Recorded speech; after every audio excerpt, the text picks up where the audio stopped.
Are you searching for the best in online black radio? Then go to blacktalkradionetwork.com, helping you filter through the noise. Real talk, black talk.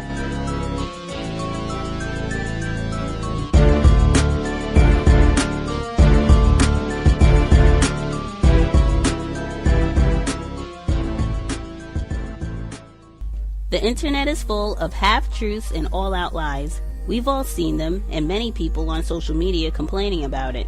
Here's your chance to show and prove. WorldAfropedia.com is a black-owned and operated encyclopedia. There are several thousand articles, but we need help.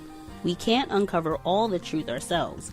So please, join us and become a writer, editor, or blogger for WorldAfropedia.com today. Every little bit counts. We owe it to the future generations to put the truth out there. Visit WorldAfropedia.com, the African-centered encyclopedia, a global database of African knowledge for the purpose of bringing about global African wisdom and understanding. WorldAfropedia.com.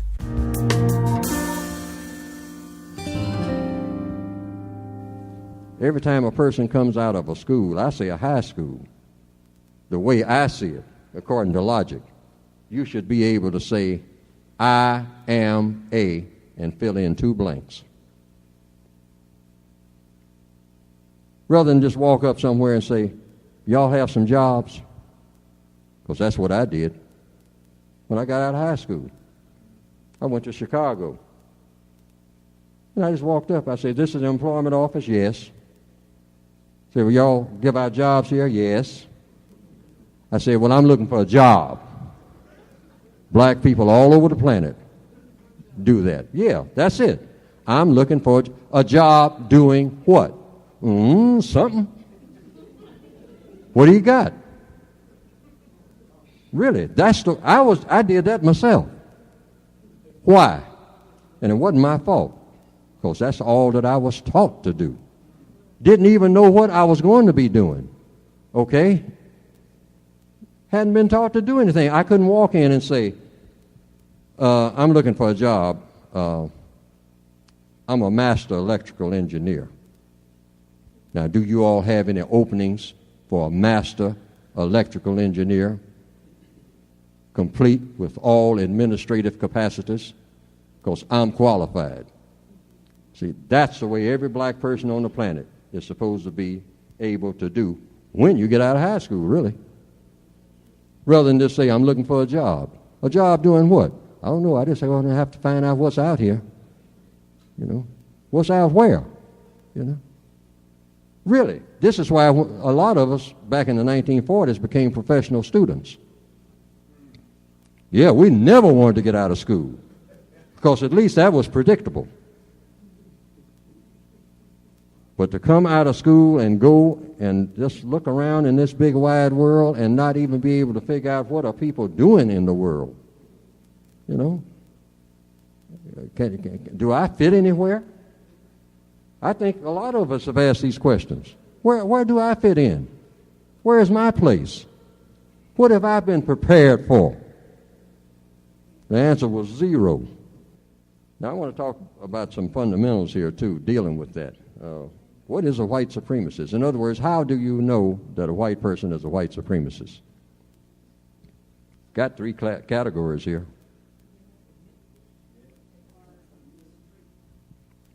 Okay, do you ever call a white person a white supremacist without the white person saying that he or she is?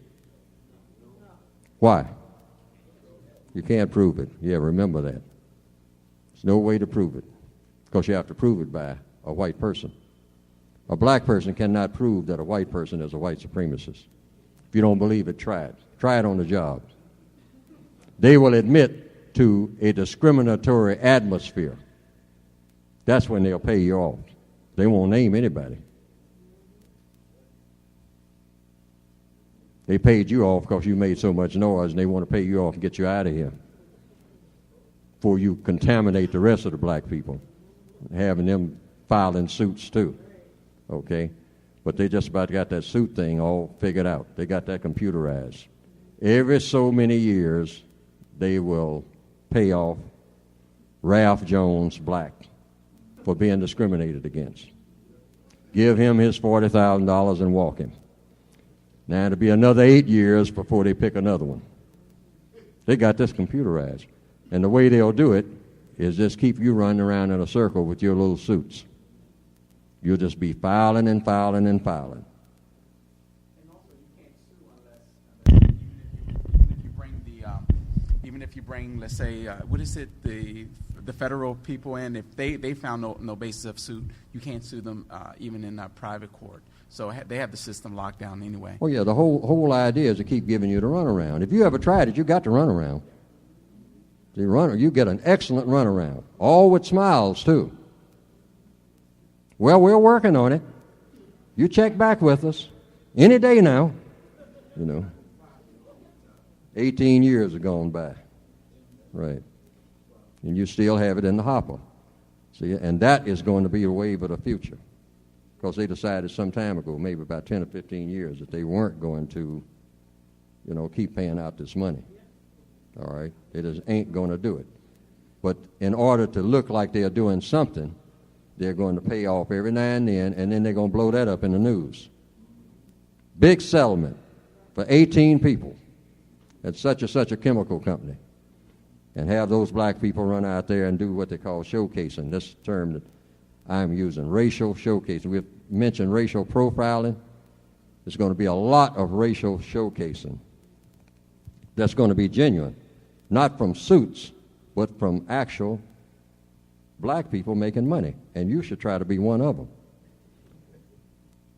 When I was coming along, all they really needed to get by in the showcase field was Louis Armstrong, Lena Horne, Joe Louis. Yeah. And that would carry it. In other words, anytime somebody started talking about black people not making progress, good old Joe, Lena Horne, let us sing a couple of songs, right? That was it. And maybe Satchmo Armstrong, all right? And hey, y'all got 3 or 4. Hey, how many do you want? What do you people want? Look, we put them in the magazine. But after the 1960s, they began to see, with all the upheavals, including in Africa, people rising out of nowhere like Mandela, Nkrumah, the whole works, they knew they couldn't keep going that way. So somewhere in the 1980s, I think, that the white supremacists who are really looking 500 years ahead figured it out. We're going to have not a handful of showcase black people. We're going to have actually worldwide millions. So just as a ballpark idea, I came up with, I would figure 2 million should do it. Now, it's more than 2 million black people on this planet.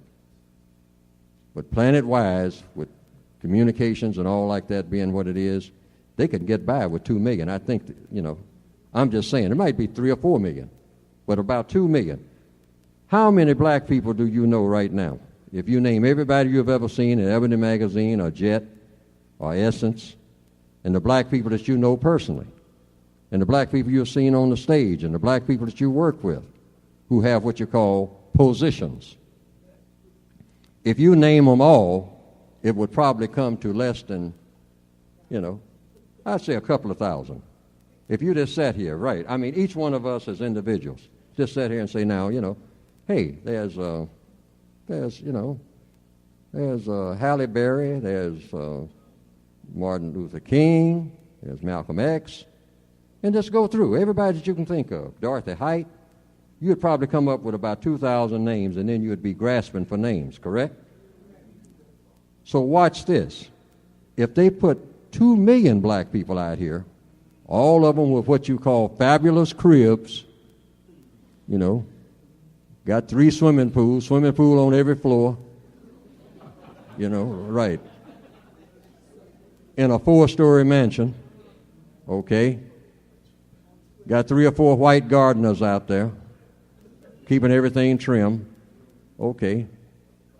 Now, that looks like a lot. If you got about 2 million black people worldwide, and they keep showing it in the magazines and on television, walk you through it every week, you'll say the race problem is over. But for the investment that they are getting, it's cheap. It's super cheap. Because when you look at the hundreds of millions of black people on this planet that don't have shoes, that are dying of AIDS, all right, that are dying of Ebola, that don't have a biscuit to eat in a whole week, it doesn't compare. But this is what they are planning to do. They are planning to showcase so many black people, no black person will be able to step forward and say, you know, black people are bad off. And they'll say, what do you mean? And try to get you to name just a fraction of that 2 million black people who have over $1 million. Okay? And you wouldn't be able to do it. And they'll say, see, you're just making a lot of ruckus about nothing. You better get out here and try to make it for yourself, like the other hard-working, illustrious, forward-thinking black people. All right? Context of White Supremacy. Hope we have some hard-working, illustrious black people listening this evening. Gus T Renegade in for another broadcast, hopefully to share constructive information on the system of white supremacy. Today's date, Thursday, July 28th, 2016. So I have been told. This is our weekly forum, Workplace Racism. Certainly dial in. Number one, if you have figured out any successful problem-solving techniques, strategies, ways to minimize conflict problems on the job, to keep down conflict with white coworkers, non-white coworkers, if you see things afoot to get you terminated or to get some sort of demerits on you, to get you a write-up, and you have figured out things to thwart all of that, you should dial in like immediately. First hand up. I have figured out some successful counter-racist codification that works on the job, and other folks should try these strategies because they have worked for me.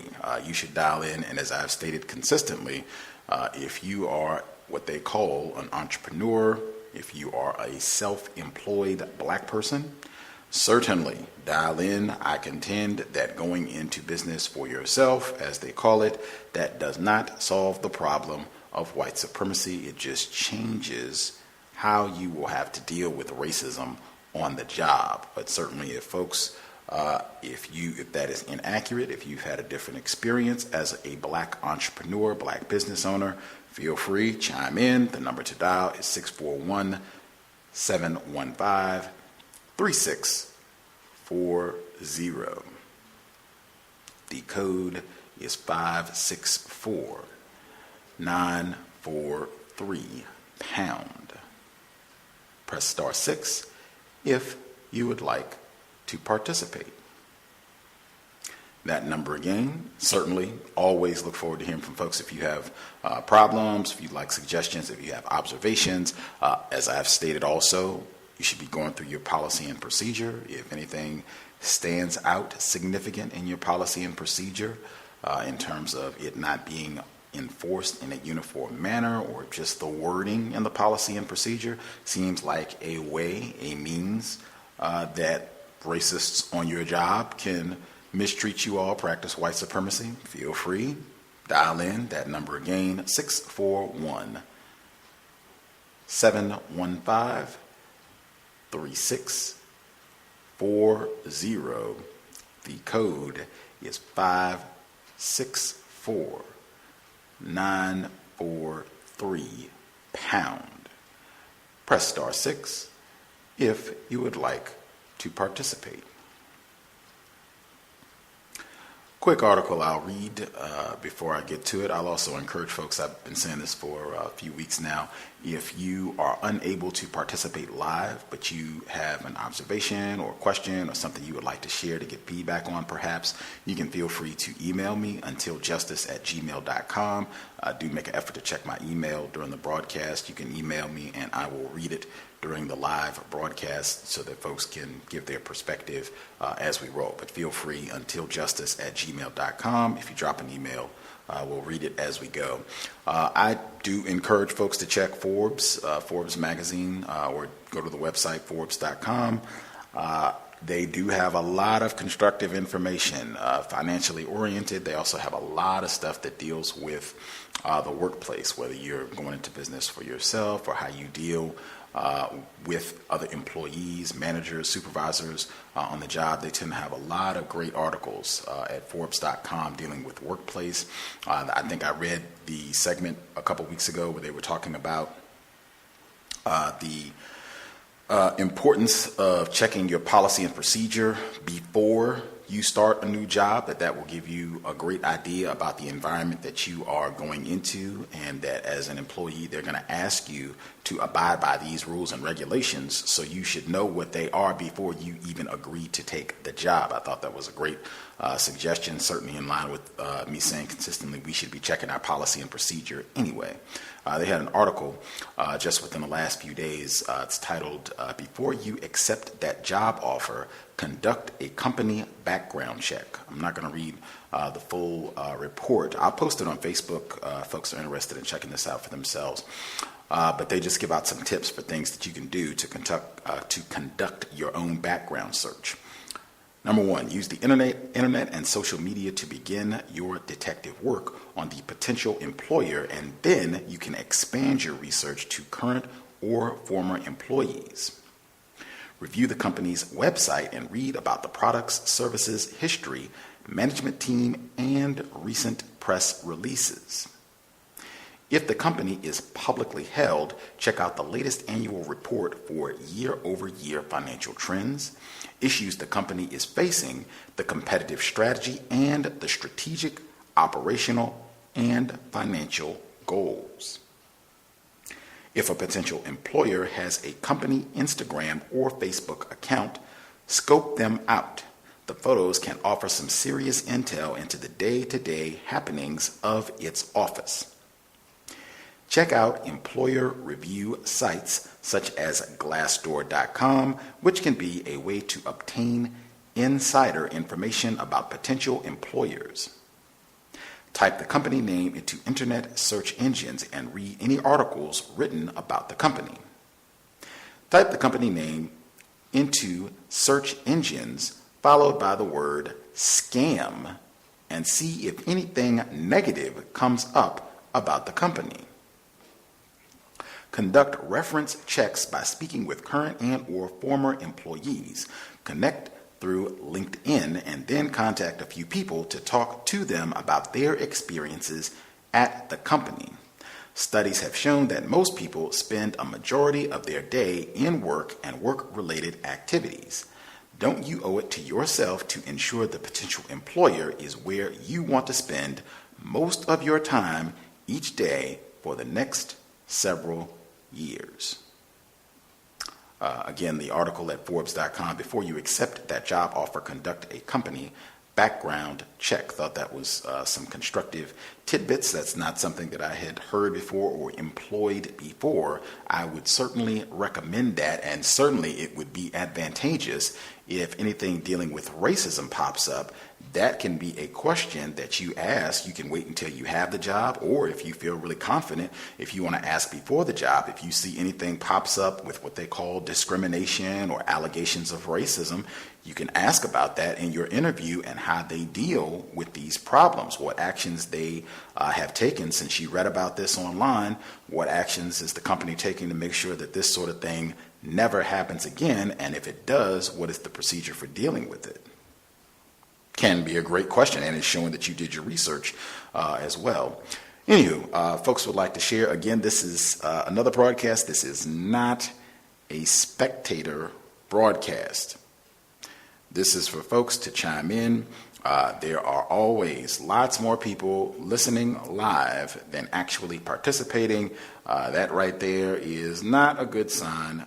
Dr. Frances Cress Welsing, she said regularly, there's no way that you can get a collection of black people together. I don't care if it's 20 black people, 10 black people, 3 black people, and tell me that those black people are not all experiencing some level of difficulty, injustice on the job as a result of white supremacy racism. It's just not possible, whether it's things that you've experienced throughout your career, observations that you're having. I just don't think that you're going to find too many black people who can say, oh yeah, I have been treated in a marvelous manner. I've gotten all my raises, my performance reviews sparkling every time. In fact, they're so good, they put them in a gold frame out on the main hallway so that everyone can see what an exemplary employee performs like. I don't think there are that many black people who can say that, and you certainly should not be listening to this program if that is you, unless you are going to be the first person to dial in to explain how you were able to pull that off so we can all copy what it is you are doing.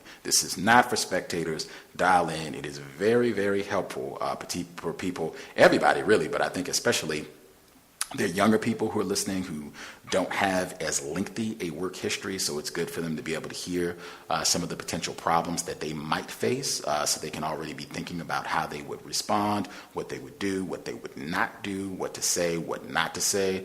Very helpful, and I think just in general it's helpful for us to be able to hear how similar the experiences are. I even think at a therapeutic level it's good so that we're not thinking it's just us, that, I just went on the job and messed up and it must be something defective about me.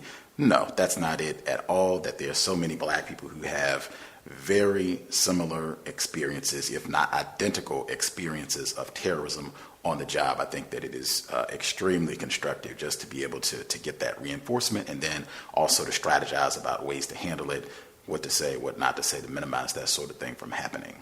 That said, number one more time, 641-715-3640, the code 564943#. Press star 6 if you would like to participate. Folks who dialed in with a hand up should be with us. Let's see. If you could watch the background noise, that would be super helpful. If you know you are in a loud environment, use your mute button, and then you can just unmute whenever you're ready to speak. It just helps us preserve the quality of the broadcast. Thank you kindly. I'll just add hands as we go. Folks who dialed in with a hand up should be with us. Feel free.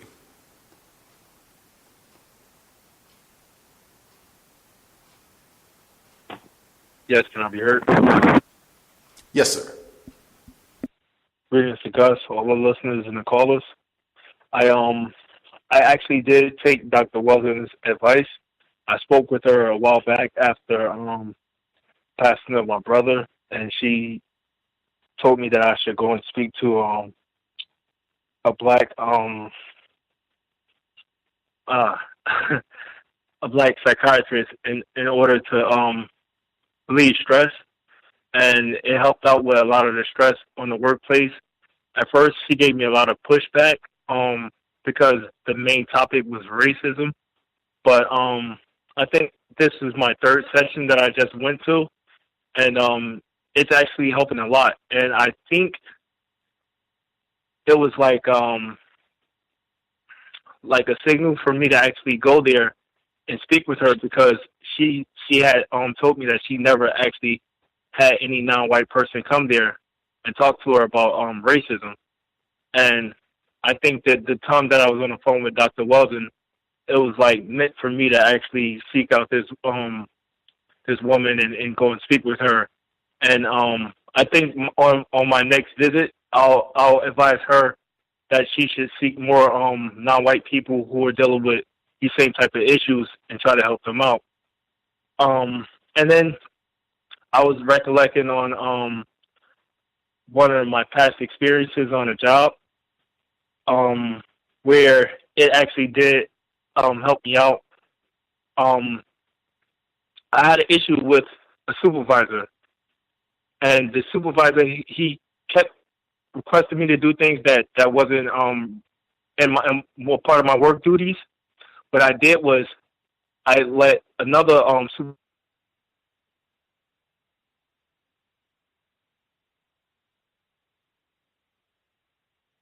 supervisor know what was going on. Once those two guys got into it, I just stepped out of the way, and it caused conflict between the two and took me out of the equation. So that basically helped keep me out of trouble, because I at first, what I was going to do is I was going to speak to him directly and tell him, hey, this is not a part of my duties. I don't think I should be doing it. But what I did was I told another supervisor that wasn't my supervisor, and these two guys really don't get along. So me knowing that, I kind of used that to my advantage, and it helped me out. That supervisor that got me out of doing things that wasn't a part of my job duties told my supervisor, and he spoke to that guy, and they made a big to-do about it. So he don't ask me to do anything, and like I said, it took me out of the equation where he didn't have any ill will toward me. He still has problems with that other supervisor, and that's all I had to share. That's fact. What led you to believe that this other supervisor would be sympathetic towards your cause? Was it just that you knew that these two supervisors didn't get along, or was there something else? Well, it's just observation. I've been standing around a few times, and I've noted that they always have issues. Like the one guy, the guy who was requesting me to do things, he kind of pokes his chest out, and I've noticed that. I mean, non-white people, we can't deal with it at all. But then it's just like I think you said this before. Sometimes just let them go on, and once they piss off a white person, then that white person to take action. So you never want to get out of the line. And this one guy, he kept requesting me and other people to do things that weren't a part of our job duties. But then once I noticed that him and the other supervisor had conflict, I walked up to the supervisor, and I didn't tell him. I asked him, hey, am I supposed to be doing X, Y, Z? And he was like, no. Why are you doing that? And I was like, oh. And I told him, I said, so-and-so told me to do it. And he was like, that's odd. I was like, yeah, I thought it was too. He was like, well, don't do it. If there's any problem, come see me. So I went back, and then I just told the other supervisor I didn't have time to do it. And then he gave me like a whole lot of slack, like, oh, why are you not doing it? You got time. And I was like, well, and I told him the other supervisor, I was like, he saw me passing by, and he asked me what was I doing. I told him what was I doing. And he said, if there's any issue, to come see him. And then from there, I kind of played the cards. Not to use a metaphor, I kind of played them against each other. But again, I took myself out of the equation because I've noticed, like I said, even hearing sometimes that they don't get along with that guy because he pokes his chest out and he runs around like he's the CEO when he's really not. So is your the supervisor that was telling you to do things that are not a part of your duties, was this a non-white person, a black person? No. These are all white gentlemen. Yes. All white. Okay. Got it. Okay.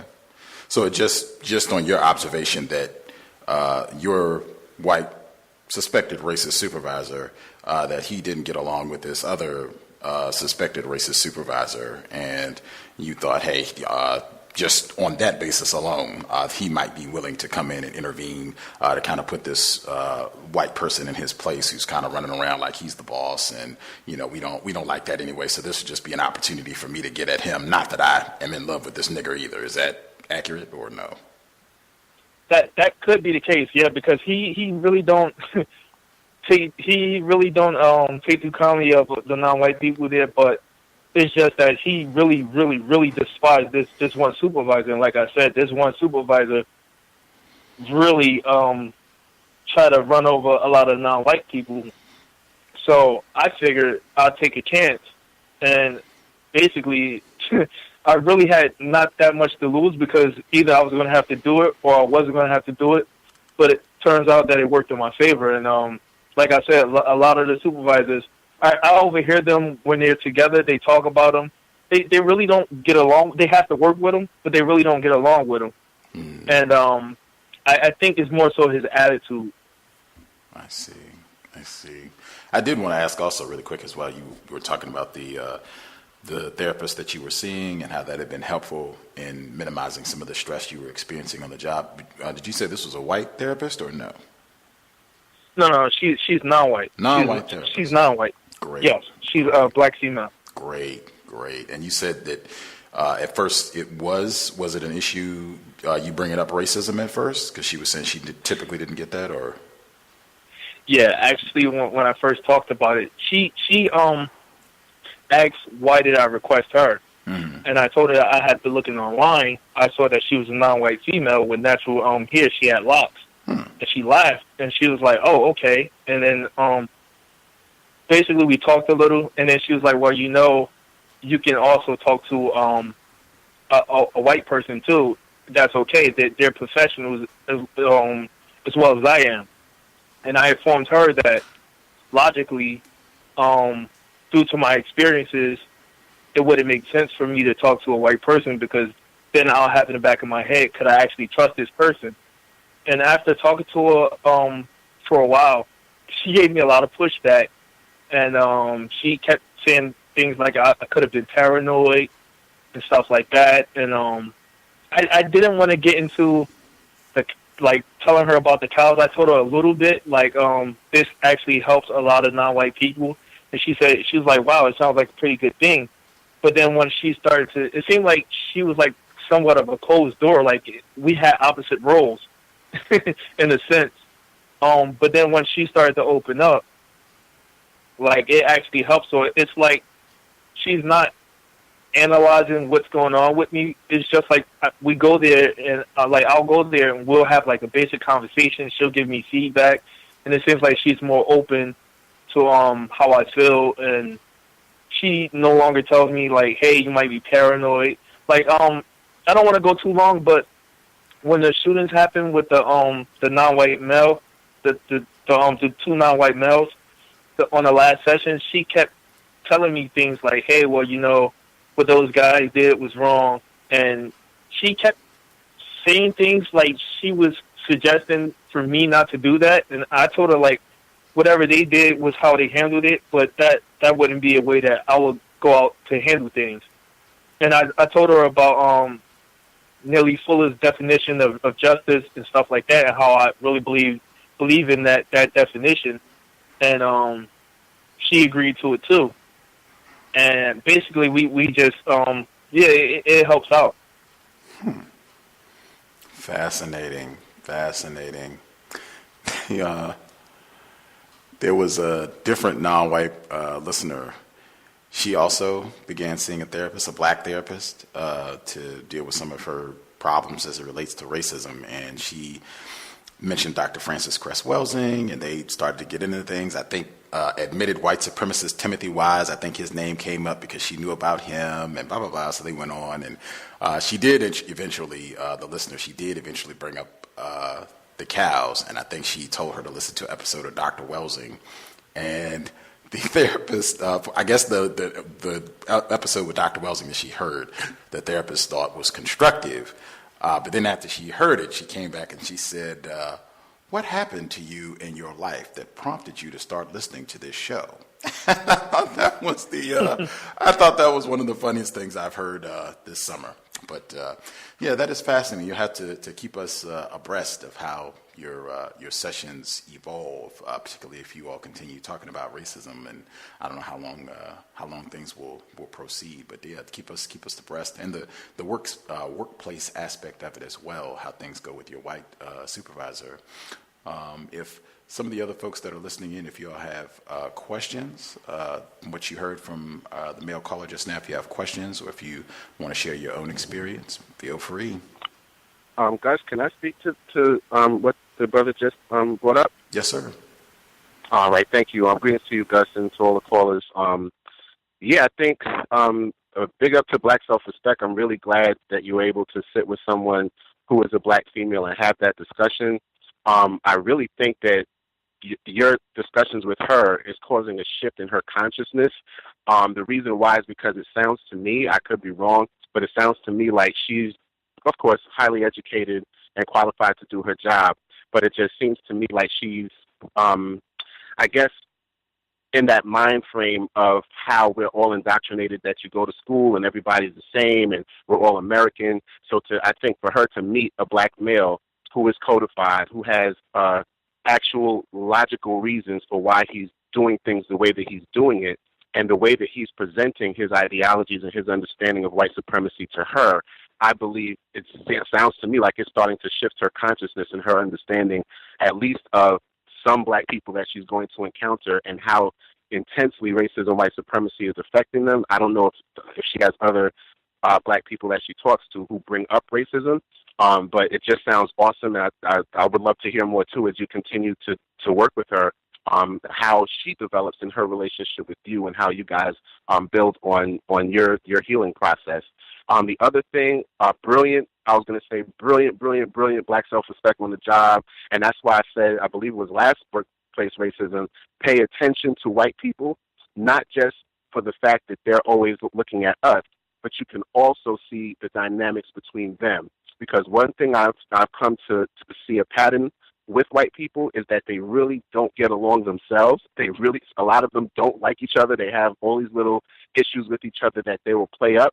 And in a situation where you're being mistreated and you were able to discern that rift between those people and you approached it brilliant with the question lane, you asked him a question, he then in turn asked you a question, you explained to him, he said, wait a minute, you're not supposed to be doing that. And just the fact that he didn't like that other white supervisor, he was able to go to bat to get your situation rectified in a way, like you said, you were able to step out of the equation and let them go at it, and then your situation settled. And if you look at it, that's what they've done to us. That's exactly what they've done to us. Pit us against each other, move out of the equation, and then look at those niggas. They always acting like savages. So again, I just wanted to say big up to Black Self-Respect on that, and to all the listeners, just pay attention. Just try to be cognizant of your environment. I would just say I would call it battlefield awareness. Just be as aware as possible, because those are little nuances you can pick up that you might be able to facilitate manipulating to your favor in a situation where you're being mistreated. Thank you so much, and I wish you all the best.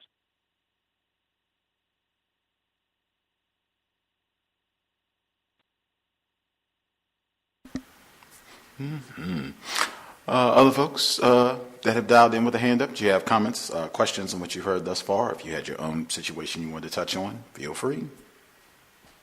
Good evening. Can I be heard? Yes, sir. Yes, really quickly. I was approached by a suspected white supremacist male, older male, I want to say maybe in his 50s, mid to late 50s, with a very high position of where I work at. So he came and he wanted some help with a computer program. I guess he wasn't too familiar with the computer program, but of course he's an expert on being a white supremacist. So I go in there, I follow him. Basically, I thought it was pretty rude with the way he asked for help. So I stopped what I was doing and immediately went to his office to help him, do something on the computer program. And he's, I'm actually looking over his head and he's explaining, like, from what I get, he didn't know how to operate the program. But to me, he's talking to me as if there's some type of malfunction. There's no user error on his behalf to where he doesn't know what he's doing, but it's just, this thing is just acting crazy, and I don't know why this thing isn't doing this the way I want. And I'm just thinking, well, you don't know how to operate it, that's why. But of course I didn't say that. So as every time I'm doing something on the program, it's like, yeah, okay, I figured that. Yeah, okay, I figured that. Okay, well, thank you.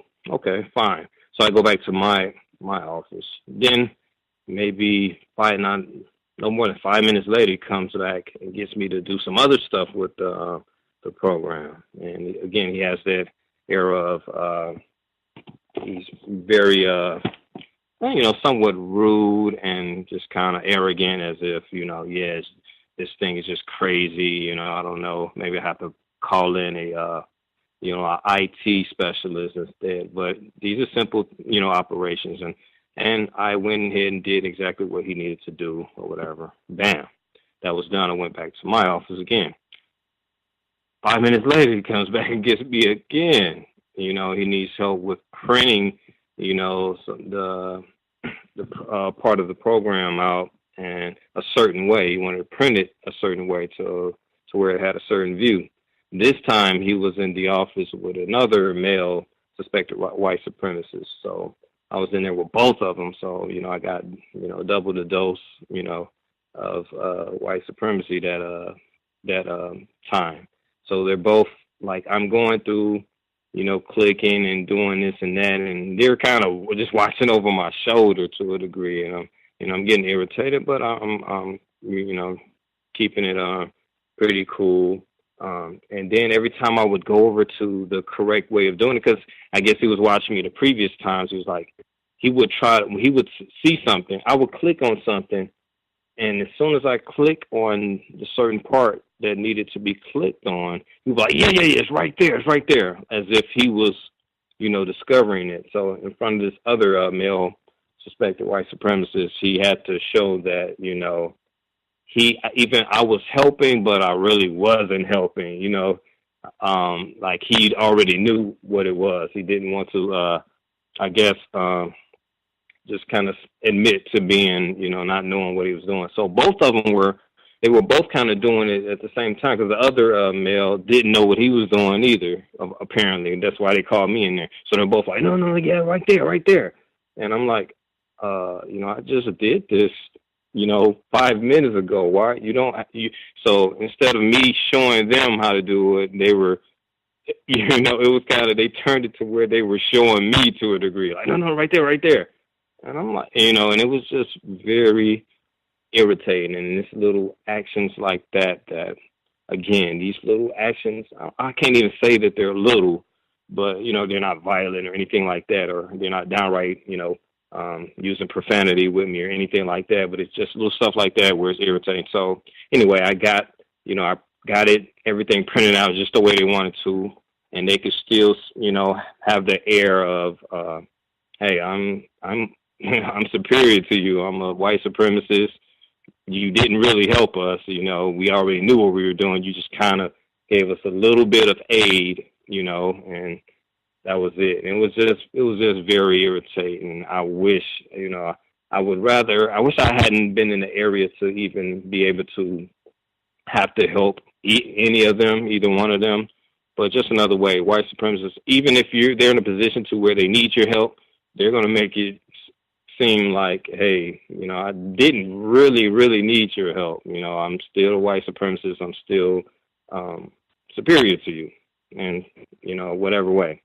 So that's all I had. Thanks a lot. Oh, I'm sorry. Also, from what the first caller was talking about, I always wondered, as far as just solving a problem of racism, white supremacy, if we can use that. I'm sure that can be one tactic to where, of course, if there were no black people on this earth and, white people are going to kill other white people, they're going to, they just have that in them. But, apparently they've chosen, black people to be their number one, victim or whatever. So there's ways that we can turn them against each other to help, because it's just like, I think about the Irish and whatever happened over in, England and Ireland, and how they kill each other like that, and what other countries, or other white people that kill white people or something. There's a way that we can turn them against each other. Just use their I guess wickedness against each other in some way. How that's going to work, I don't know. Of course, I don't have the answer, but anyway, that's all I have. Thank you.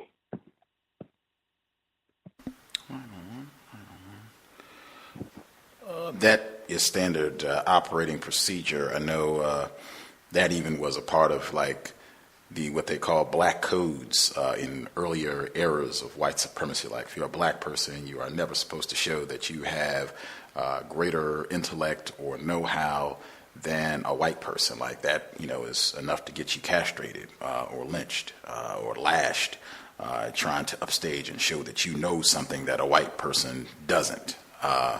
And I know we've had other black people who talked within the context of being on a job where they have had the exact same thing, where even it's a situation where they're supposed to be training a white person. So it's supposed to be implied that this white person is learning, that they don't know what they need to know, otherwise they wouldn't be getting trained, but they're still behaving in a manner like, oh, this nigger is not really showing me anything. I already know how to do this. I'm just allowing them to go through the motions so that they can act like they're teaching me something, but I don't really need them. I'm white. I already know everything, and you're just a dumb nigger. You don't know anything. They've talked about the exact same thing, and then if the white person should make an error on the Giants, oh, that was, my one mistake that I've made in the last 50 years. Every decade or so I might have a slip, but back to me being perfect racist man, racist woman. That I think a lot of folks can attest to, having been in similar situations. That's another one. Just trying to understand what it is. Just try the best you can and manage your emotions so it doesn't upset you too much. But certainly I can empathize. I think a lot of folks can as well.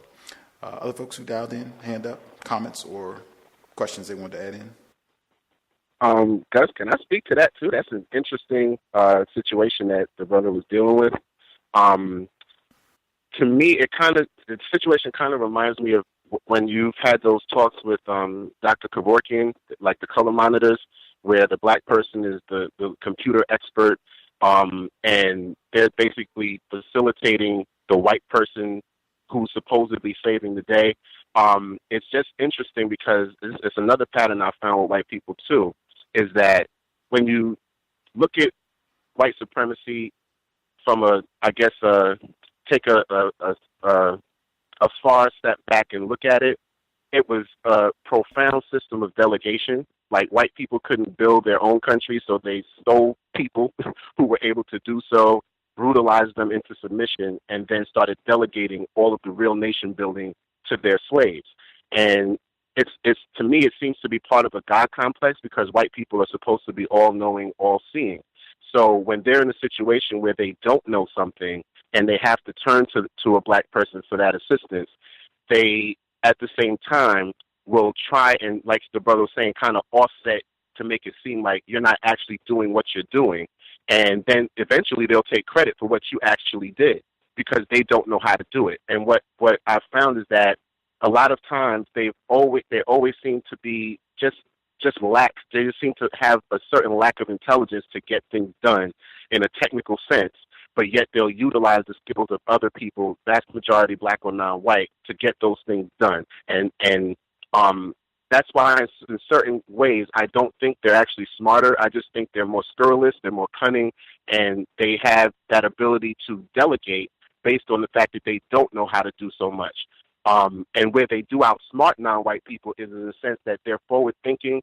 They understand psychologically where we are, and the fact that we tend to see people as people, whereas they tend to see people as tools and a means to an end. And because of the fact that most non-white people do not see other human beings that way, we don't function the same way that white people function, which is basically to use, consume everything, and then discard it once they've used it up. So I just find that to be a pattern that I've seen myself, where white people don't know how to do something. They'll get a black person to do it, in some cases myself.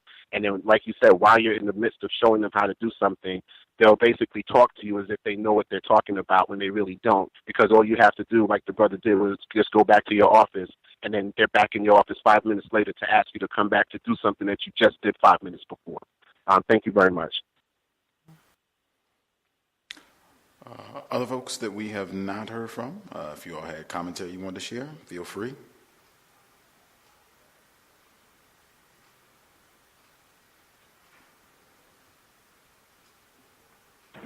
Can I be heard? Yes, sir. Yes, good evening, Gus. Good evening to all the callers. That thing that you read at the beginning, to me, was so racist. I mean, oh my God. And I was glad it came from Forbes. So I was like, oh, okay, no wonder. Yeah, I don't know what black people can do all of that. If somebody offers you a job, you take it. They could be telling you to be making some clan hoods. I mean, how much is it paid? This is, you got to survive. You ain't got time to LinkedIn, and I just don't get it. That's only for white people, I guess, and black professionals. But the average person, the average Negro now, I had a workplace situation this year. I was, as you know, I'm working at a temporary site, and I got a call to come in for a job interview somewhere else. So they wanted me to come in the next day. So, you know, of course.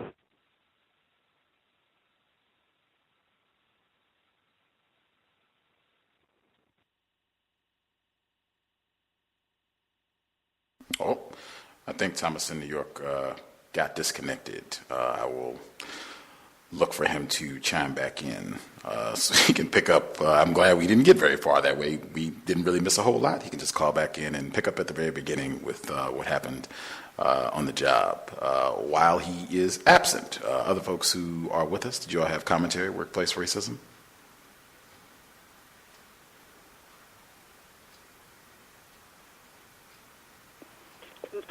May I be heard? Yes, ma'am. Okay. Hello to Gus and to all the callers and listeners. And this is caller from the 712. And I just want to give an update. Everybody knows, well, whoever tuned in last Thursday, I told everybody about something that I had to do for work. I had to discard some contaminated meat. It was a different way, and we don't usually do it that way. And so my update is when I went to work Saturday, the manager said that we don't need you to do that anymore. He said, we don't need you to do that anymore because we're not using it for cat food. And I said, oh, that's used for cat food? I didn't know that. At my job, I would like to know more about it, but they kind of, if you ask too many questions at my job, they don't really like that. And so I found out Saturday that what I was doing with the contaminated meat, it was going to cat food. And so I just wanted to give you all an update. I don't know if maybe some people were concerned that that food was going into the human food supply. And who knows, it could still, because people lie about everything. But that's my update. They informed me that that was for cat food. So that was my update. And thank you so much. That is interesting, especially the part about not wanting you to ask too many questions. That in and of itself is interesting. That right there, I would say, is major symptom of a toxic, racist environment where they do not want you to be very informed about an environment that you're going to be spending 40 hours, 30 hours, could be more than that per week in, and we don't want you to have too much information about this environment. Sounds like standard operating procedure of a white supremacist. I think Thomas in New York should be back with us. Since we didn't really get to hear very much of what you said pertaining to the job situation, you want to start over again with what you're experiencing on the job, your report for workplace racism? Yes, can I be heard? Yes, sir. So I went on a job interview, and I had to, I told them, listen, I'll be in about an hour late or two, but I'll be there. I called my company and got everything squared away. I didn't let anyone know why I was, where I was going, because I had some personal business to attend to. It was critical, and the job interview was all the way in Jersey City. I had my suit on and everything, and I was very hot, So I get back to the job site, and I'm coming out to enter the building, but I, stop outside to, wipe off my sweat and, kind of draft myself for a second before I go inside. And the white lady that I told you has been flirting with me. She's coming out the building. She's standing there talking to the security guard, and then she says, "Oh, don't you look cute with a suit on? Where are you going? Why do you have a suit on?" So, I, went to say, "Hey, listen, let me get upstairs so I can punch in." So I left her, boom, went upstairs, made my rounds, let the people know I was there, ready to work, do whatever they wanted me to do, what did I miss, whatever. So, up comes this white guy. Now, this white guy doesn't speak to me.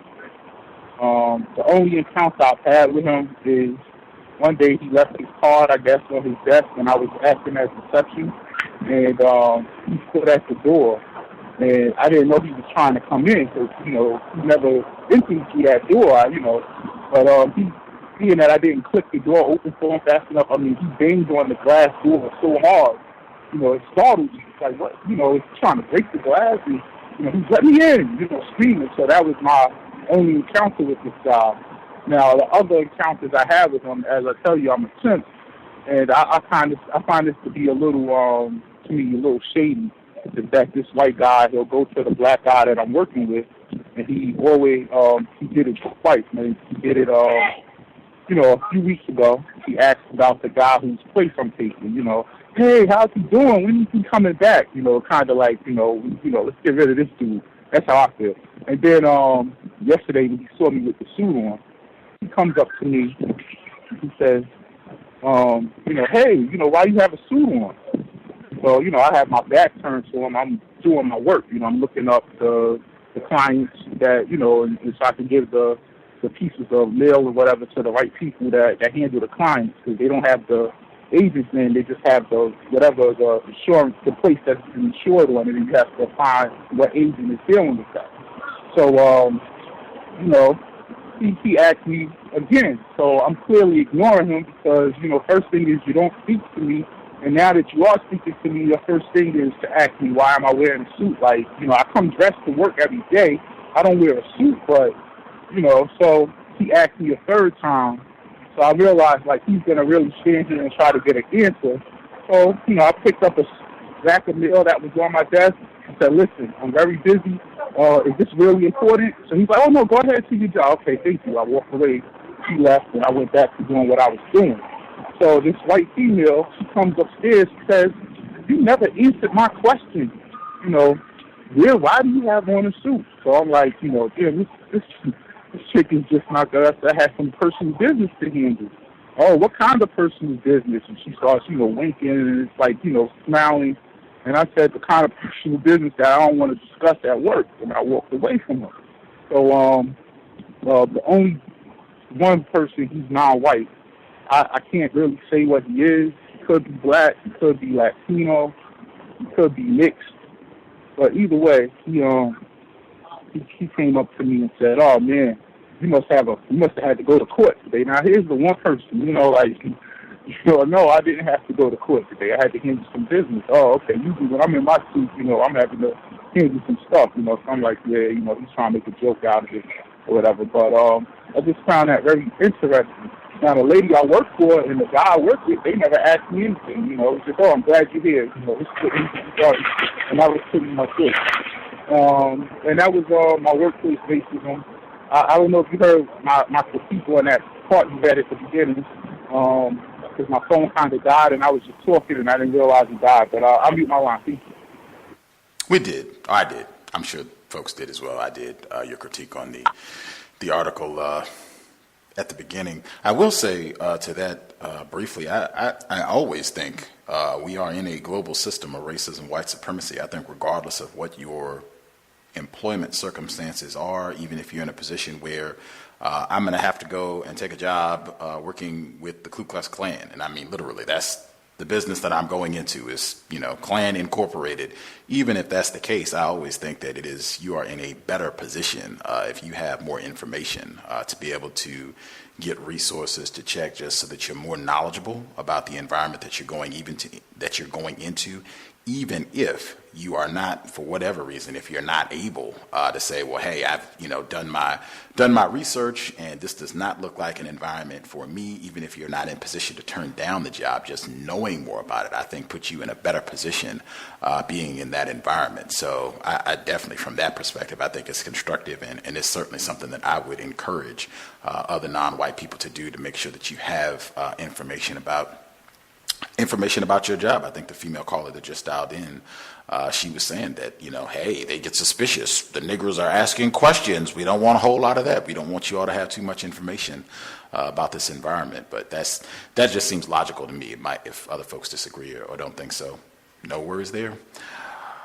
Other folks who dialed in, if you have questions or comments, it seems like Thomas in New York has issues about white people indoors on the job as well. I think that's been a pattern also.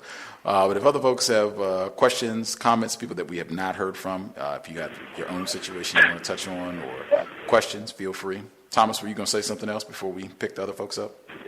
Yeah, I was going to say, I forgot about the white guy with the phone that slammed into the door. Remember that? Yes, indeed. Yes, indeed. Other folks that we have not heard from, questions, or if you have your own incidents you want to talk about, feel free. How you doing, everybody? Greetings. This is Capello, and I got a issue with the job site here. Now, what I do is I help place facilities for AT&T. Okay, so now I work with the contractors. Okay, so now I told a contractor to do a certain thing because we were unsure about what the engineer wanted to do. Okay, so I told him, I said, okay, hey, just go ahead on and leave the cable, let's say 10 feet of extra in the basement and 50 feet at the top of the apartment building. Okay, because we're putting in on floors, different floors. Let's say we got 4 floors. And I tell my splicer, my fiber splicer, say, hey, pull whatever you need per each floor. Now, this suspected racist, he gonna go to the top floor, and he didn't look at none of the floor. He didn't do anything what I told him to do. So when he goes to the top floor, he splices in the cable at the top floor and cuts away the excess that he has. So then when he goes to the next floor down, oh, well, he doesn't have any excess. So now he's trying to blame it on me that we didn't place it right. So now everybody, even his boss and stuff, so they're all trying to talk mess about me, right? And, joking, ha-ha, he-hin. And so when I go back to saying, hey, it's not my problem, now everybody want to take everything seriously when they say it's not my problem. And I said, no, it's not my problem, because I told your guy what he should be doing. So he didn't do that. So, yeah, that's what so we got into a heated argument over whose responsibility is what. And then when they started mentioning things like, oh, well, we can bring the union involved, I said, well, you know what? Let's do that, because that way we can get everything written down and you can get all that you need off your chest, and I can get all that I need off my chest about how things are being run here. So we'll see how everything goes down. But that's I try to make it concise, but I hope hope nobody's confused about anything that I just brought down. That's I got a update on my land issue, if that's okay to talk about, Gus. Is that related to workplace racism, or? No, it's not related to workplace racism. Okay. I'll just bring it on Saturday, because I keep forgetting that workplace racism is Thursday. You could do it. So I keep missing stuff, man.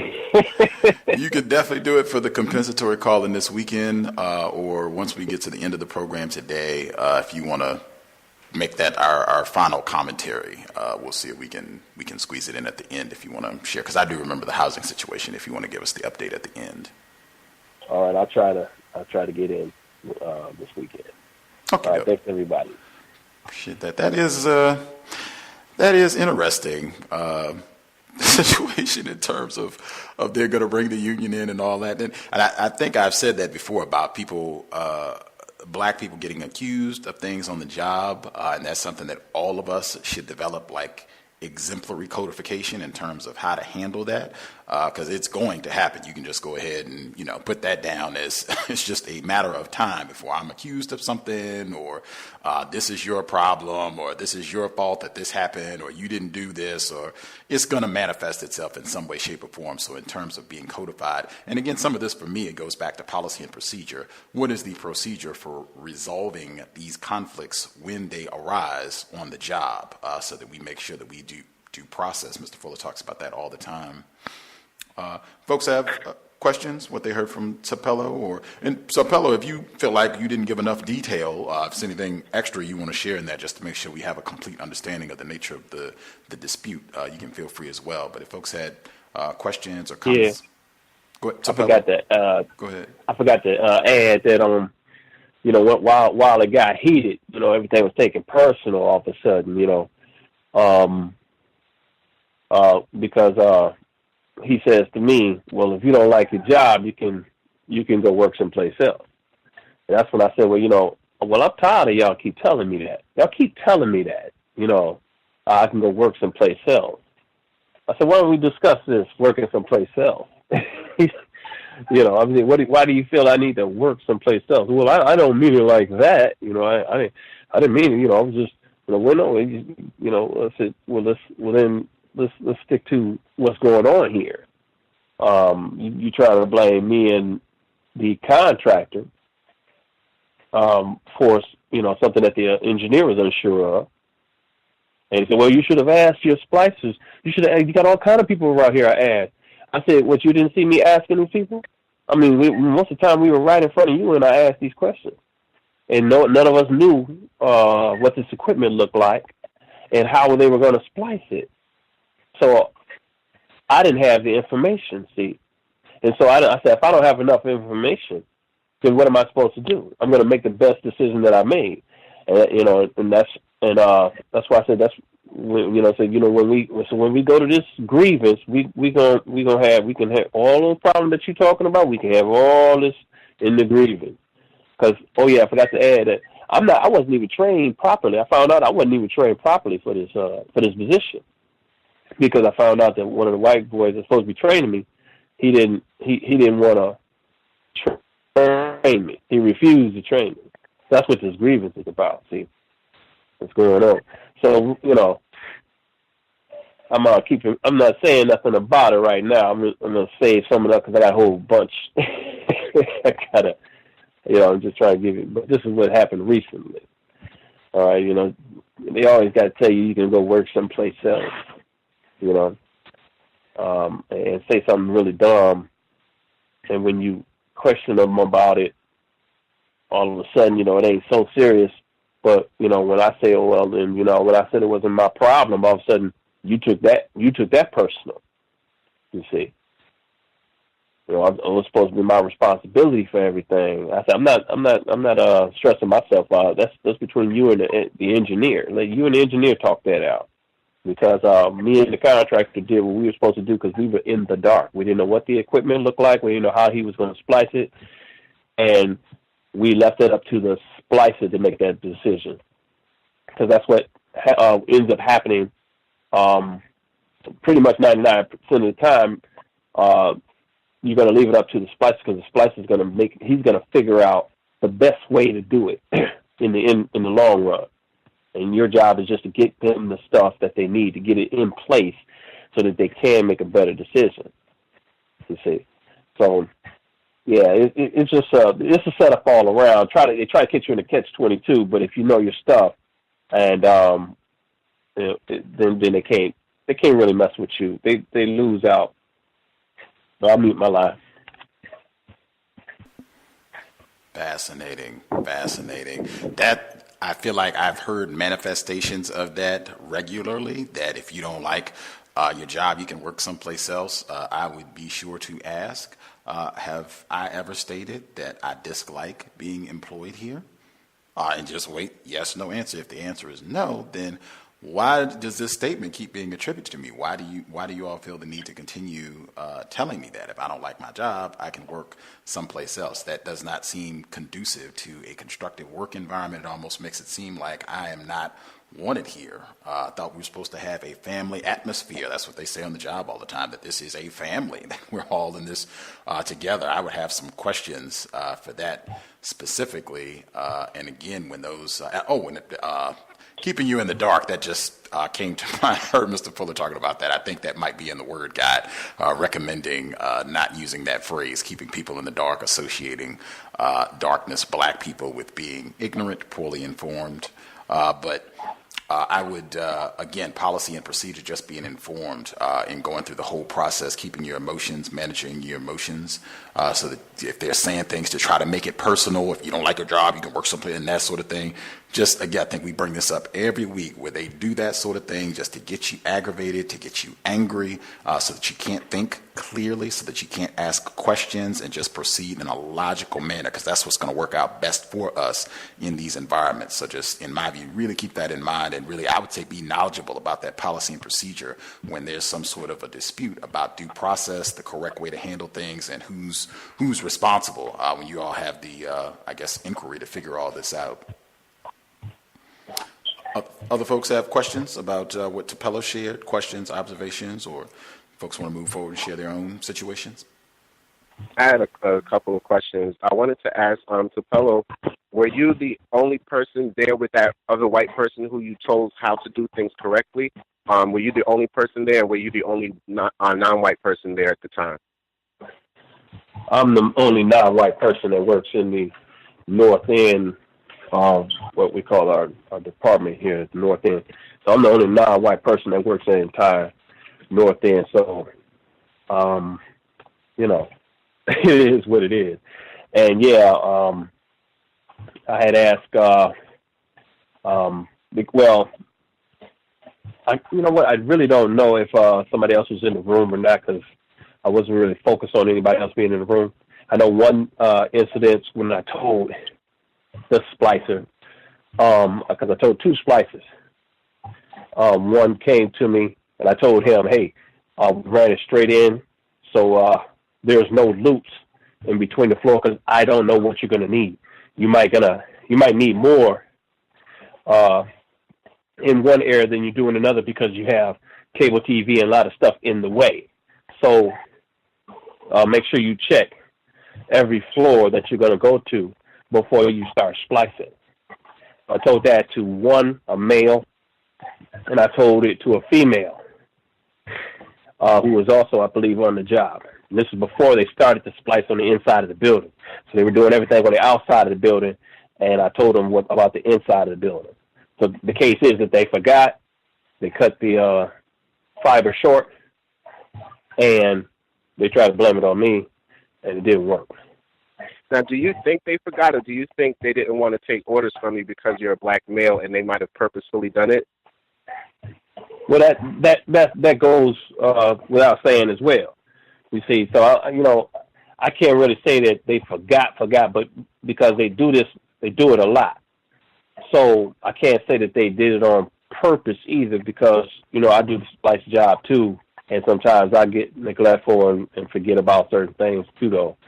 But with these particular people, I'm always marginalized. So, it is what it is. Now, it sounds like from what you're saying just now, you have a history with them, doing things to obviously make your job, a living hell. I was going to ask, do you have like a journal with these experiences that you've had with them over, a period of time?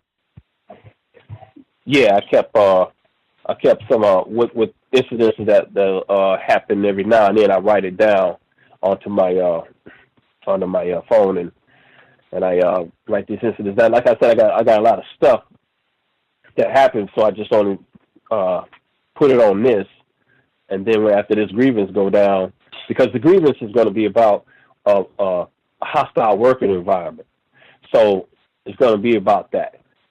So that's when I had. So when the manager was talking about something, I could work someplace else, and I immediately turned it back on him. I said, I keep hearing y'all tell me that, like you got some other places to work.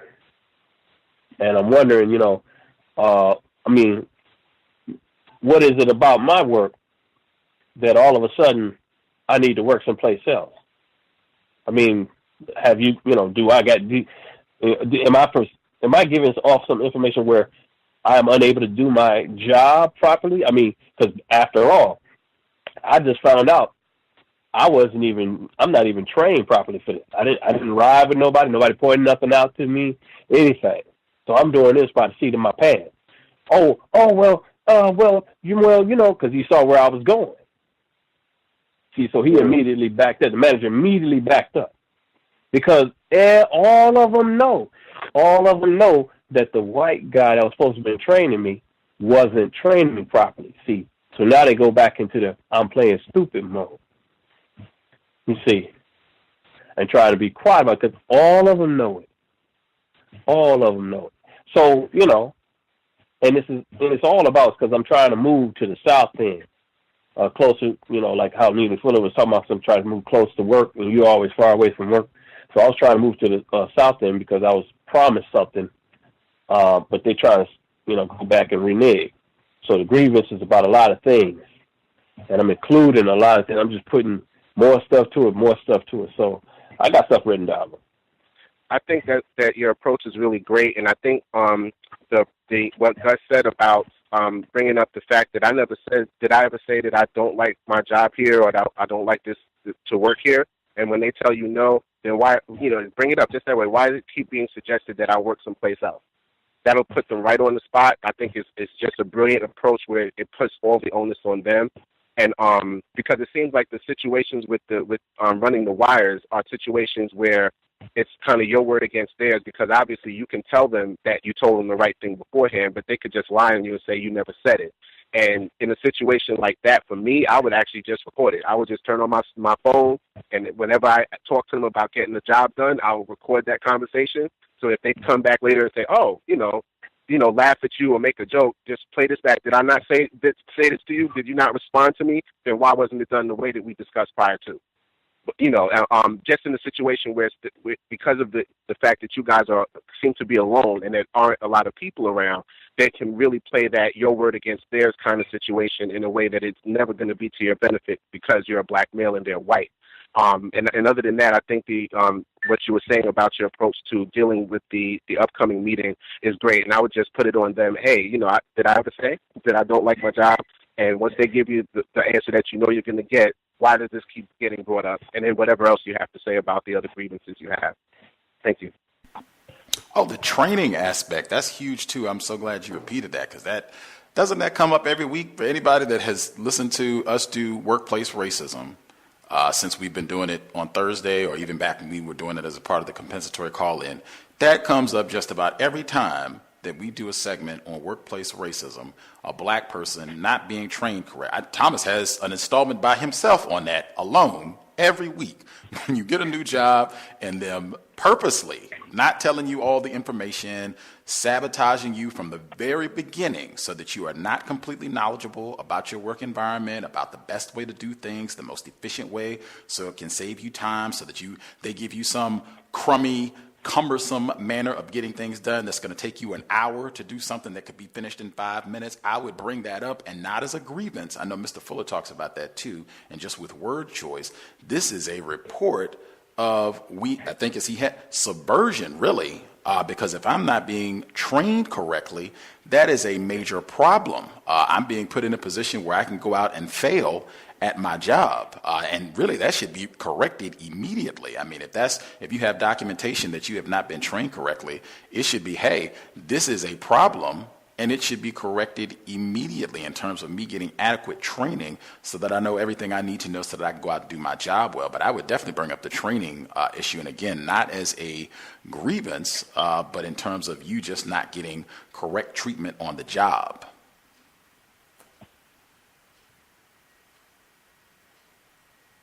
Yeah, I had to make an effort to call in and back up Thomas on that, because I've been listening while I work, and and I was like, man, it's happening to me too right now, but it's happened more than once but I'm competent enough to figure out how stuff works.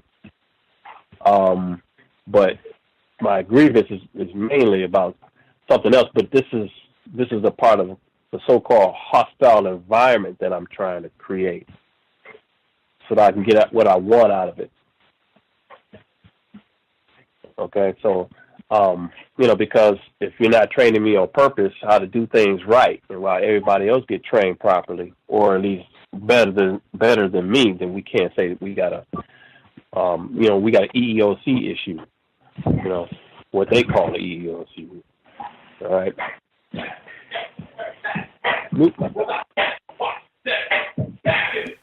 Oh, picking up. Somebody has the radio on in the background. If you, thank you kindly. Self-destruction, right on. Hey, I have a comment to make on that, because it puts you in a situation where they don't train you properly. But when it's your time to train one of them, you'll get in trouble for not training them properly. So you have to train them properly. I mean, in fact, you have to go extra, because the first thing that goes wrong, well, I wasn't trained properly. That's the first thing they're going to say.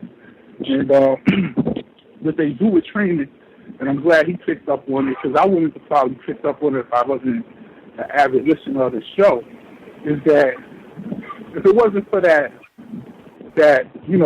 black guy telling me this lady was training me wrong, I wouldn't have known.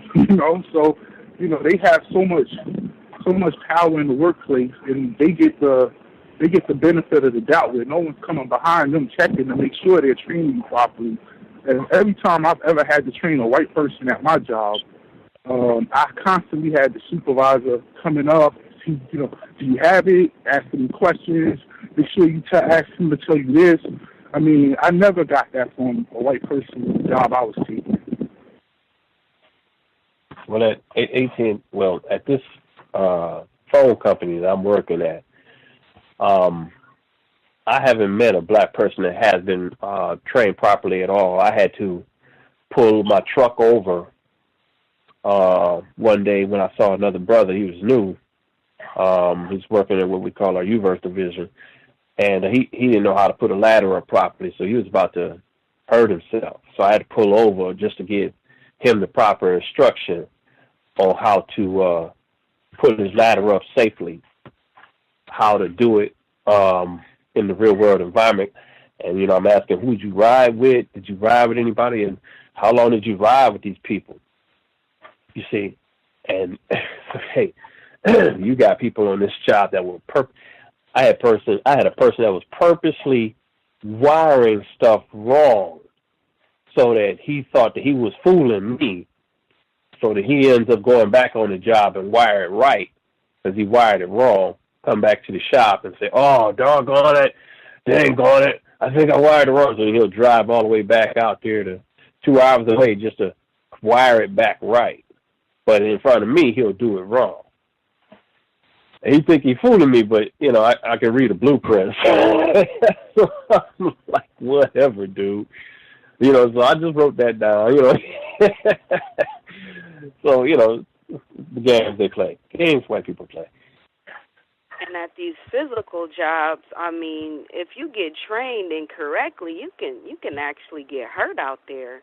I didn't get trained on my job correctly, to be honest with you, until recently, and that's because the black manager came and actually showed me the correct way to do it. So for a long time, I wasn't doing it right until he finally came up to me.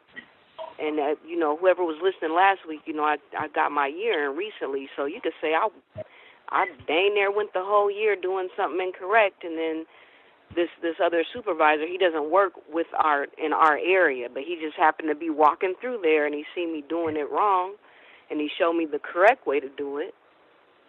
And I work a physical job. I could have got hurt, but yeah.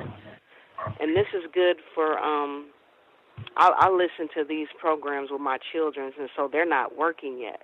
So this is going to be great for them and any other person.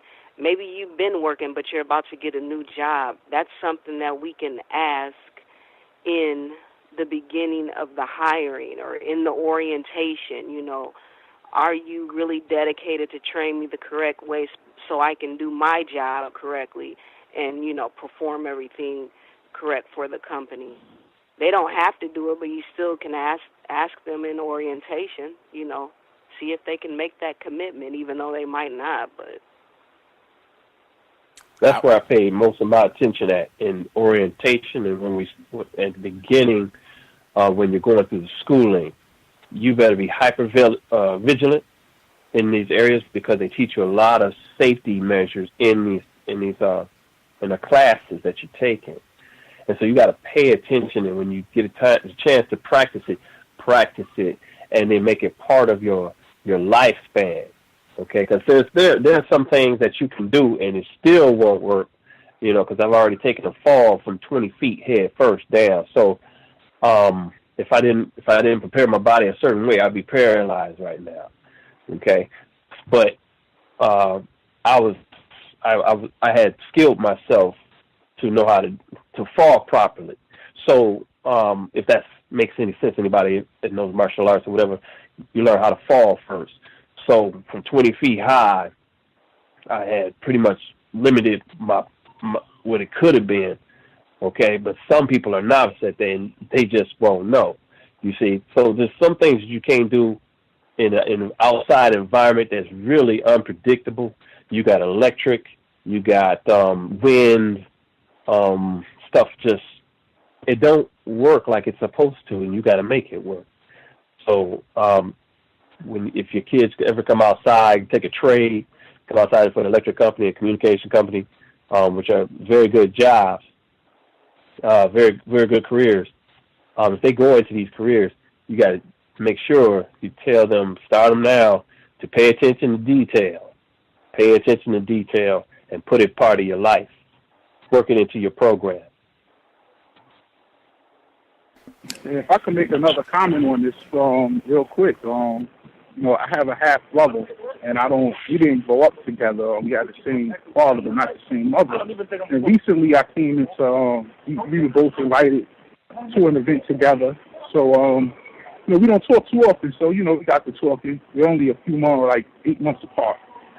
So, he works in doing public works in Jersey City.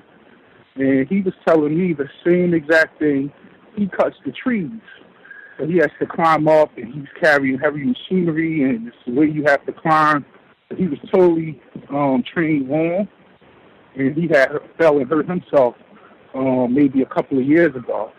But either way, being that happened, and it's definitely due to his lack of training, when he went to get a higher position, that came up on the record. Well, you were a little reckless this time, and I said, wow, they held it against you, even though it was that lack of training. That's a question that I would ask maybe everybody, since this is such a widespread manner in which white supremacy is practiced.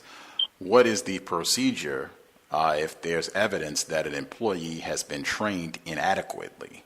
What is the procedure for remedying that, getting them retrained and making sure that they have all the information that they need to be able to perform their job safely and efficiently? And see what they say. But that should be a question that's at maybe an orientation, but certainly once you have evidence that you have not been trained properly on the job, and it seems like that is a widespread problem that probably many people that are listening to this broadcast, if you have not yourself experienced it, I suspect you probably know some other folks, or maybe even earlier in your career, but that probably should be a good question to get in the habit of asking. What is the procedure if it's determined that an employee has been inadequately trained?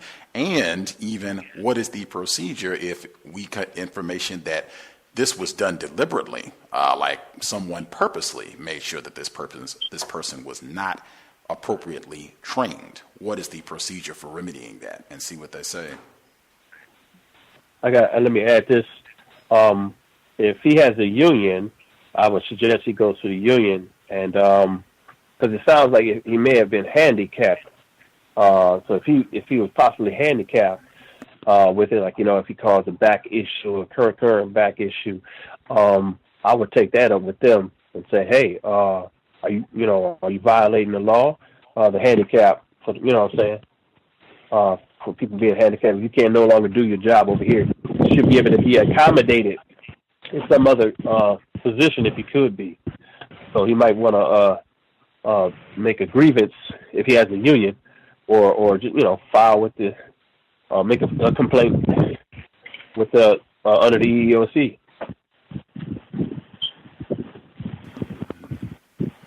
We had other folks that we have not heard from. If you all had questions about anything that you've heard thus far from any of our callers, or if you had your own situation that you want to share, feel free. You should be with us. I'll give out the number again. It is 641-715-3640, and the code is 564943#. Press star 6 if you would like to participate. Hey, you heard. I heard two people. I guess we'll get retired firefighter. Greetings, everyone. I at the beginning of the program, I heard very interesting commentary by Mr. Fuller, and what he says. I can still see that today with a lot of non-white black people who, hey, I just need a job. I don't necessarily, I don't have a choice to pick and choose on what type of job, but do you have anything available? And I would, unfortunately, that same procedure is probably dominant today all over the world for non-white black people. Secondly, the caller who was or is going to a professional for counseling, I thought, based on what he was talking about and the procedure that he went through in order to get himself in that position, that's pretty good. That's pretty good situation to get into. And not only he's getting something out of it, I would dare say that the doctor is getting something out of it also, being that I think he was saying that she had never had anybody come to her about racism in the workplace. In my personal case, I guess my professionals were, I developed a very close, and I would say probably is going to be a lifetime relationship with about 3 or 4 other employees over the course of time, because we had things in common that had nothing to do with the fire department. It was all about our thoughts and views about solving the problem of racism, white supremacy, and replacing it with a system of justice. So that's what keeps the relationship going, and it was going on for the most part. Out of the 27 and a half years I was on that job, probably 20 of them, 25 of them, we had a relationship in that way. So that's pretty long time, and I've been off that job now for almost 10 years. Workplace training. That is always a problem. That is always a problem. But, before I get to that, I just wanted to say that what I have the opportunity to do is to use the medium, what I call the medium of sports. As a football coach, I've been coaching football on the high school level. So therefore, in a part-time sort of way, I'm an employee of Dade County Public School System. Been that way since 1981. And so I've had the opportunity to use football as a medium, because that's an environment where the young people, there's something they like to do, and there's something I like to do also. But what I do with it, other than football, I exchange views and present ideas beyond that, because when it comes to success, or the same attributes apply to be successful in. And I basically attempt to share with them the idea of having more interests other than football, but to use your talent. If you got enough talent, which certainly a lot of them have been over that course of time, is over 30 years, that they would have the talent to earn what is called an athletic scholarship. Now use that. That's a lot of money. Use that opportunity to be able to, as best you can under the global circumstances, basically map out your life as far as employment as best as you can. As far as they say that the best job is something that you like to do that you happen to get paid for. Get close to that as much as possible. Mind you, under the global system of racism, white supremacy, white people can mess that up very easily for you. But it would, head you in a direction that would be as tolerable as possible. Put it that way. But in the workplace, training. Oh, I got some stories for you. The one of the differences with my job, as I heard one of the callers mention, the poor training can cost you your life. Matter of fact, the last person to die, to get killed with Dade County Fire Department I know of, died in training. Basically, you have people who are supposed to be people who's supposed to train firefighters, and in this case, once you get in that position, you actually are a paid employee. Although you are a trained person being a trainee, you still are getting paid. And the people who are your instructors supposed to be teaching, but actually they teach through terror in a sense. It kind of like intimidate and frighten the students, so to speak, as opposed to teaching them the skills and the ability to perform in such a naturally hazardous environment. Fires are very unpredictable, as you even have to be a firefighter to understand that. There's no two fires that are alike, but there's some commonalities that you have to be trained on. And he was in a situation where they have something like a burn room, and that's a environment that has to be supervised very thoroughly. And they actually posted up the temperature, made the fire very, very hot, to whereas, with the idea in mind of intimidating, but it became so terrible that they took off and ran out the place and left this guy in there. This was a white male. The white male was the person who was killed. But they actually left him inside of the structure at the time, and in turn he was disorientated and died inside of the place. But that was a pretty bad, terrible thing that took place. In investigations were going on, that sort of thing, and for the most part, most people who were in charge were white, and I don't think anything happened to them. I don't think anything happened to them. There was a non-white black male who was bold enough to do, as they say, blow the whistle on some of the malpractices that was going on, and they basically turned the attention to him as opposed to turn the attention to the problems themselves. So that really didn't work out in that way. But training is always, very essential. As I mentioned, especially on a job like that. But those are some of my observations that I can think of right now, and I'll continue to listen and involve myself more into the talk of others. Thank you. Mm-hmm. The caller at 4683, thank you, and retired firefighter commented simultaneously, unless I'm in error. 4683, did you have commentary as well? Yeah. Hey, man, how everybody doing, man? Man, this Keith, man, I'm calling. I'm up here in North Dakota, man. I'm by way of Houston, right? Excuse me.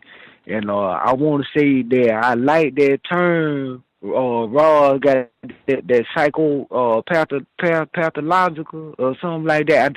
Cause see, that's subscribe it to the T. And Gus, man, I really appreciate what you doing. I love this platform, man, where people can put on. So anyhow, man, you know, I have not been working all my life. I'm 36. I think got my first job 28. You know, and I've been up here in North Dakota. I've been working, and I don't like working, and I noticed that the people, everybody who called the show, and I think the average person, you know, well, I ain't even gonna say the average, but every black person have white supremacy on the job. Races, you dealing with white people. You know, I like to call them crack. I don't even say suspect. They all racist. And we deal with it. And so my thing is, you know, I quit a job, all right, and then so I done been to school 3 times since I done been out. Undergraduated 3 times. Paralegal, I got associate paralegal, you know, a trade in auto body, and I'm a barber by trade too. So me and the brother up here, we started a barber shop in the mall. You know, the only one of the black people, cause man, black people hair be so messed up here, man. Cause you know, and see, it did it so crazy, cause see, you know, where you from, you ain't gonna let no white people cut your hair. You know, brothers or sisters ain't gonna let them do their hair neither, right? So, but they ain't had nowhere to go. So, you know, I was working for these white people. So they were like, you know, they presented me. So anyhow, long story short, I come to the brother, and you know, he kind of bad though. And then this dude, he in a tragic arrangement or whatever it's called. You know, he married to a white lady, 16 years. You know, so but it's crazy because see, I'm the type of person. I'm gonna tell you how I am, right? See, like I don't like white people. You know, I'm not nobody that's gonna say, well, you got good white people, you got good polices. I never seen it. So, you know, when his wife and his stepchildren, they be there, my conversation gonna always be the same. And it's hard for me to keep a job. And I know a lot of people, we do the best what we could do to keep these jobs. But, I mean, and some people is better than others, you know. Well, I know I ain't good at it. Because either I'm going to quit or fight or get fired. And that's what's been going on. But luckily, man, because I done been to jail. I just got out of jail up here a couple of weeks ago. And I've been able to be able to go back to work. So now I'm at a linen uniform, what they call it, industrial linen and uniform plant. Like it's a big laundromat, basically. Big washing machines, big dryers, and you do like uniforms and you know, things like that for hospitals. You know, for you put a bunch of stuff in there. So, anyhow, this dude here, he helped me get in there, right? So now all of a sudden, every day I come to work, he always want to talk about white people. You know, he married to a white lady, right? And it's funny, man, 'cause I be like, I don't know what they do. And see, that's how I know sometimes it causes a lot of strife between black people, cause you know, we already ain't trustworthy. You know, we don't trust each other, you know what I mean? And so I be looking at it, I be like, man, what did it do? Because he know once he start talking about white people, I'm going to jump in there. I get right in there, you know. And we be going through this little thing every morning. And it's funny, man. But, you know, but that's really what I want to get at. And I want to say, man, like, I don't like working. I don't like working, man. And that lady Miss Africa the other day, I was listening to that archive this morning, 'cause I don't really be able to have time to get in live, man. And I wish I could, man, 'cause you know I be wanna you know, hear it and kind of respond and react to people, man, 'cause you know, like a lot of y'all, man, y'all smart people, man, and it's good, but it's like we need to be able to produce our own, you know, what that word is, our own solution. You see what I'm saying? 'Cause see, we talking about racism and jobs, and I might be outcasted, the only one, but man, I don't think that I don't think that we have to work like how we doing, because I'm one of the people that feel like I work, 'cause see, I worked it for free for a lot of times, you know, in prison for nothing, don't get nothing. And the other people that know about that, they know, you know, 'cause I'd have been in Florida once and in Texas twice for nothing.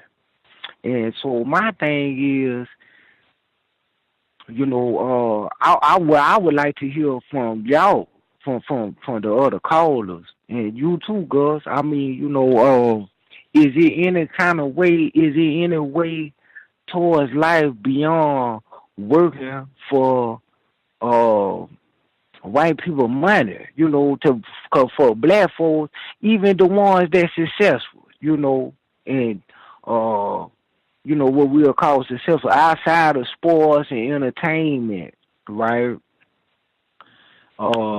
Is there another way to live, and what kind of system will we be able to design for ourselves when we, you know, come in control of things, you know, where people could have everything that they need and what they want, you know? 'Cause it don't make no sense to be working and you don't even got what you need. Forget what you want.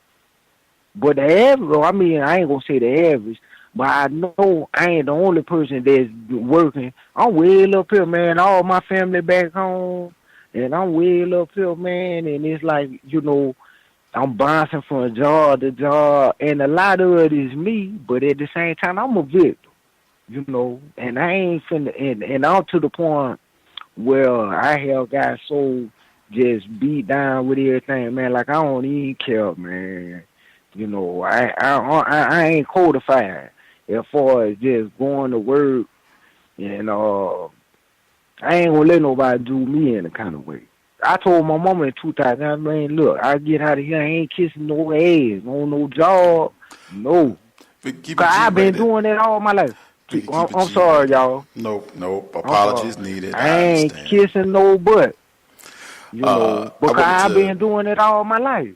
Right on. I wanted to make sure folks got an opportunity to respond to your question. I know I can certainly empathize. I suspect perhaps all the folks listening to the program about the total dislike, disdain for working under these conditions. And I've even heard Mr. Fuller talk about that in and of itself, because you hear people all the time talk about just loathing work and not wanting to be there and hating it. I think that is a symptom, a product of the system of white supremacy. If the system wasn't here and we were working on jobs where we were being compensated, even if it wasn't money per se, but we were working and doing something that was worthy of our time and energy, reflective of our skills and what our interests are, and it was going to benefit us in some way, I think we would have a radically different feeling about work. And it was not under oppressive conditions where we were being poorly trained that was putting our safety and very life in jeopardy because racists are not training us correctly and having to tolerate all this on a daily basis. I think we would just have a totally different view. I want to get people that we have not heard from. Hey, Gus. Hey, not to cut you off this real quick. Now, I'm going to show you something forward to what they were saying about not being trained, which was, now listen, where I'm at now at this linen plant, right? I came through there through a temporary agency. Now, they picked me up You know, I got hired on with the company Monday, right? So now I got a call while I clock in. Now, how about the temporary agencies still been giving me daily? Cause see, they pay daily. Now they've been giving me these paychecks daily, and don't get clocked. See, white people don't need everything. When you really look at what white people be doing, none of it make sense. It don't matter where you go to the law, entertainment, politics. It's all crazy. See, now they gonna eventually say, cause you know I ain't gonna say nothing. I'm just gonna cash out, get my money, and do what I always do. But eventually they're gonna say, well, hey, you know, you got this money, you ain't supposed to got this money, you need to pay it back. You see what I'm saying? But I ain't gonna pay nothing back. But just to say, touch on that, what people talking about training, they don't never train. I ain't been trained nowhere. You know, I ain't never been properly trained to where like you, where they train you. You'll have somebody that work where you finna be working at that's gonna show you something, but they ain't no more knowledgeable than anybody. You know, and they low class. Hang tight. I wanted to make sure that people get an opportunity to respond to the question that you put out, and then make sure we can bring in some of the people that we have not heard from as well to get their comments. But I definitely appreciate once again, the training issue. I will say about the finances, it's been my experience with white people. They have the power to get their funding generally, whether it's they start garnishing your wages. They have a variety of means to employ for wage theft if they really want to get finances that they say you owe them or whatever the case is. Other folks that tuned in that we have not heard from, anybody that, if you are on the line, we have not heard from you at all. If you wanted to respond to the question in terms of black people establishing some means of working for themselves, I'll certainly give my comments on that as we roll. But if folks wanted to answer that, or if you had your own questions, commentary that you wanted to add, if we have not heard from you at all, you should speak up now.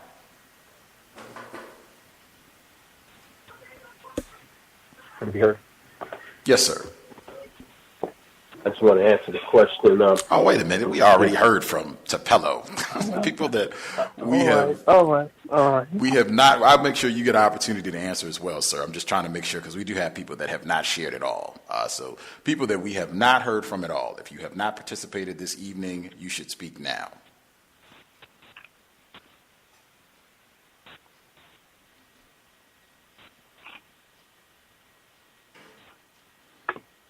Let's not lollygag because there are multiple lines open from people that we have not heard from. If we haven't heard from you thus far, you should go ahead and speak now.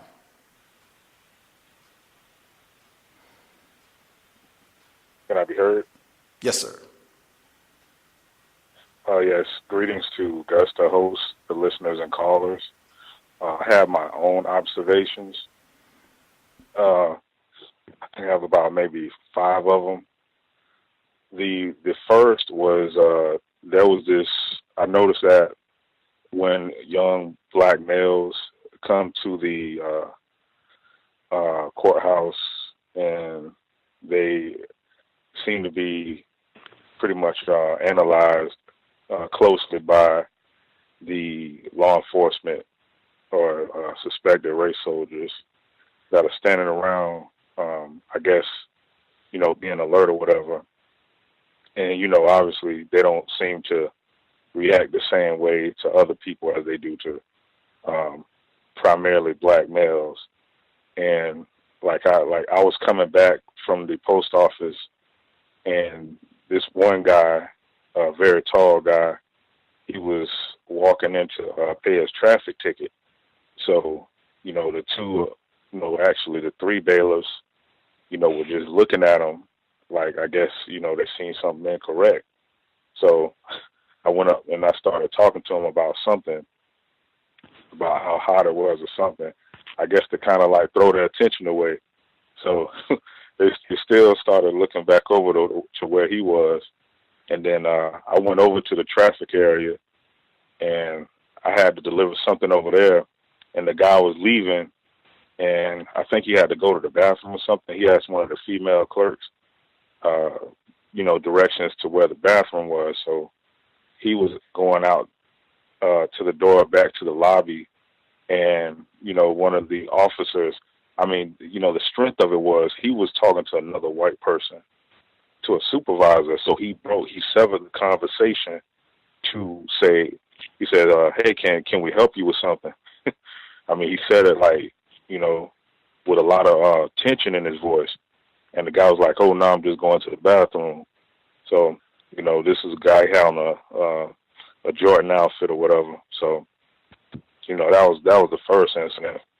And incident number 2 was there was this conversation going on between 3 white females, and the white female that was talking primarily, she was saying how, I guess, her boyfriend was applying for a job, and he was saying what his first and middle and last name was, and apparently his middle name was Lamar or whatever. So she was saying that, oh my gosh, you know what, Lamar, if someone called up and said that name and they were applying for a job, you know, I would think, wow, is your mom black or something like that? She said that's what she was thinking. So I guess she kind of jokes about that with him. So, you know, I thought about how black people, non-white people, suffer from being mistreated just based on what their names are when trying to apply for employment. So, you know, that was very interesting. And number 3 was there was a gathering this morning where they do the birthday singing, and I think it was talked about on this program one time about how they do the little the birthday singing or whatever, like in meetings and stuff. So there's a black female, I guess she's like in the choir or whatever, and she does like a lot of singing. So she was off today, and like I was the only black person, melanated person in the room. So they said, well, since Blink isn't here, the lady, she turns and she says, oh, well, what about you? And then, you know, I didn't really say anything. I said, but I only said basically, I said, well, you know, I don't know how to sing. So she was just saying, oh, you know, I'm just kidding, quote unquote. And, you know, then, you know, everybody started doing a little birthday singing. So, you know, they had to get that one in. And number 4 was like, we have these folders where we drop off the documents going to the different judge offices. And like, I noticed that, well, actually, I didn't notice it on my own initially. A non-white person pointed it out. I think she's Iranian or something like that. And she says, you notice how the black person's name is spelled out, his first and his last name, and all of the other people are judge this and judge that, you know, with the last name. And I was like, wow, like how she was able to point that out. You know, and some people might see that as trivial, but it was significant to me. And one last thing was that I was having this conversation with the white male supervisor, and we started talking about how, I guess they have these little meetings about discussing ideas. And he says sometimes like he can come up with better ideas, or there's times where he's not really interested in giving his opinion on ideas or something like that. And I said, well, how do you express what's a good idea? And he says, well, you know, I ended up just telling him just a little bit like, well, you know, the idea that you all are discussing, it sounds pretty good, but there are some loopholes in it, and maybe if you did it this way, you could possibly get a better result, and how you could get better finances or something like that, he was saying. And he was saying, you know, you don't really tell them too much, because what you end up doing is you end up with them having to come back to you when they think that they are the ones that are right. They end up thinking that I'm the one that's right in the end. So he said, you know what I call that? And I said, what? He says, psychological reciprocity. So I left the room, and yeah, that was just another conversation I had with that guy. So yeah, that's all I got. All I have. Wow, that would definitely be in the workplace diary for the day. Psychological reciprocity. My conversation, individual classified as white, and his title on that is the psychology of racist man on the job. Fascinating. And they have reports, it seems, every other week or so, every other day really, about how if you have a quote-unquote black-sounding name, you're less likely to get a job or adequate medical attention, more likely to get shot. I mean, they just make jokes about it at this point. I did think that was also pretty fascinating as well. The person, I think you said she was quote-unquote Iranian. I'm not sure if she's a white person or not, but I guess she was the one that picked up on the difference in the names, where they had the black person's name would be just laid out, and the other people that would be judge, whatever it is, and their official title with how they would be classified. I did think that was significant as well, because that's something we talk about all the time in terms of how they reference black people, and it's always some level of racism in either the nicknames or them not pronouncing your name correctly or misspelling of the name. It's always some layer of white supremacy just with how they title, how they name, what they call black people, particularly black people on the job and beyond. But that when you start to understand racism, white supremacy, you'll see that sort of thing all the time. You said that this was a quote unquote Iranian person who saw this pattern with the names? Yes, this incident, like I was just thinking about it, it happened a couple years ago, but it's on the same job, and she's like a very short person, and she's from the area of the world known as Iran, I think that's how you pronounce it, and her sister works at the other building. And, she's a very, kind of quiet person, but she knows that, I was a black male or, a non-white person.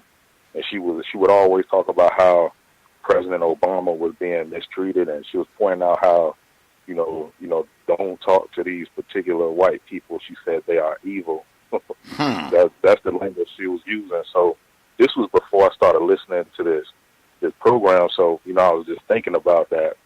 And she knows my mom as well, so she moved and relocated to the other building. So I talk to her every now and then. Pretty much brown skin lady, very older lady, brown tan skin lady. Fascinating. Wow. Did other people have comments they wanted to make sure they got in, questions, observations? If I have a question. You work at a law firm?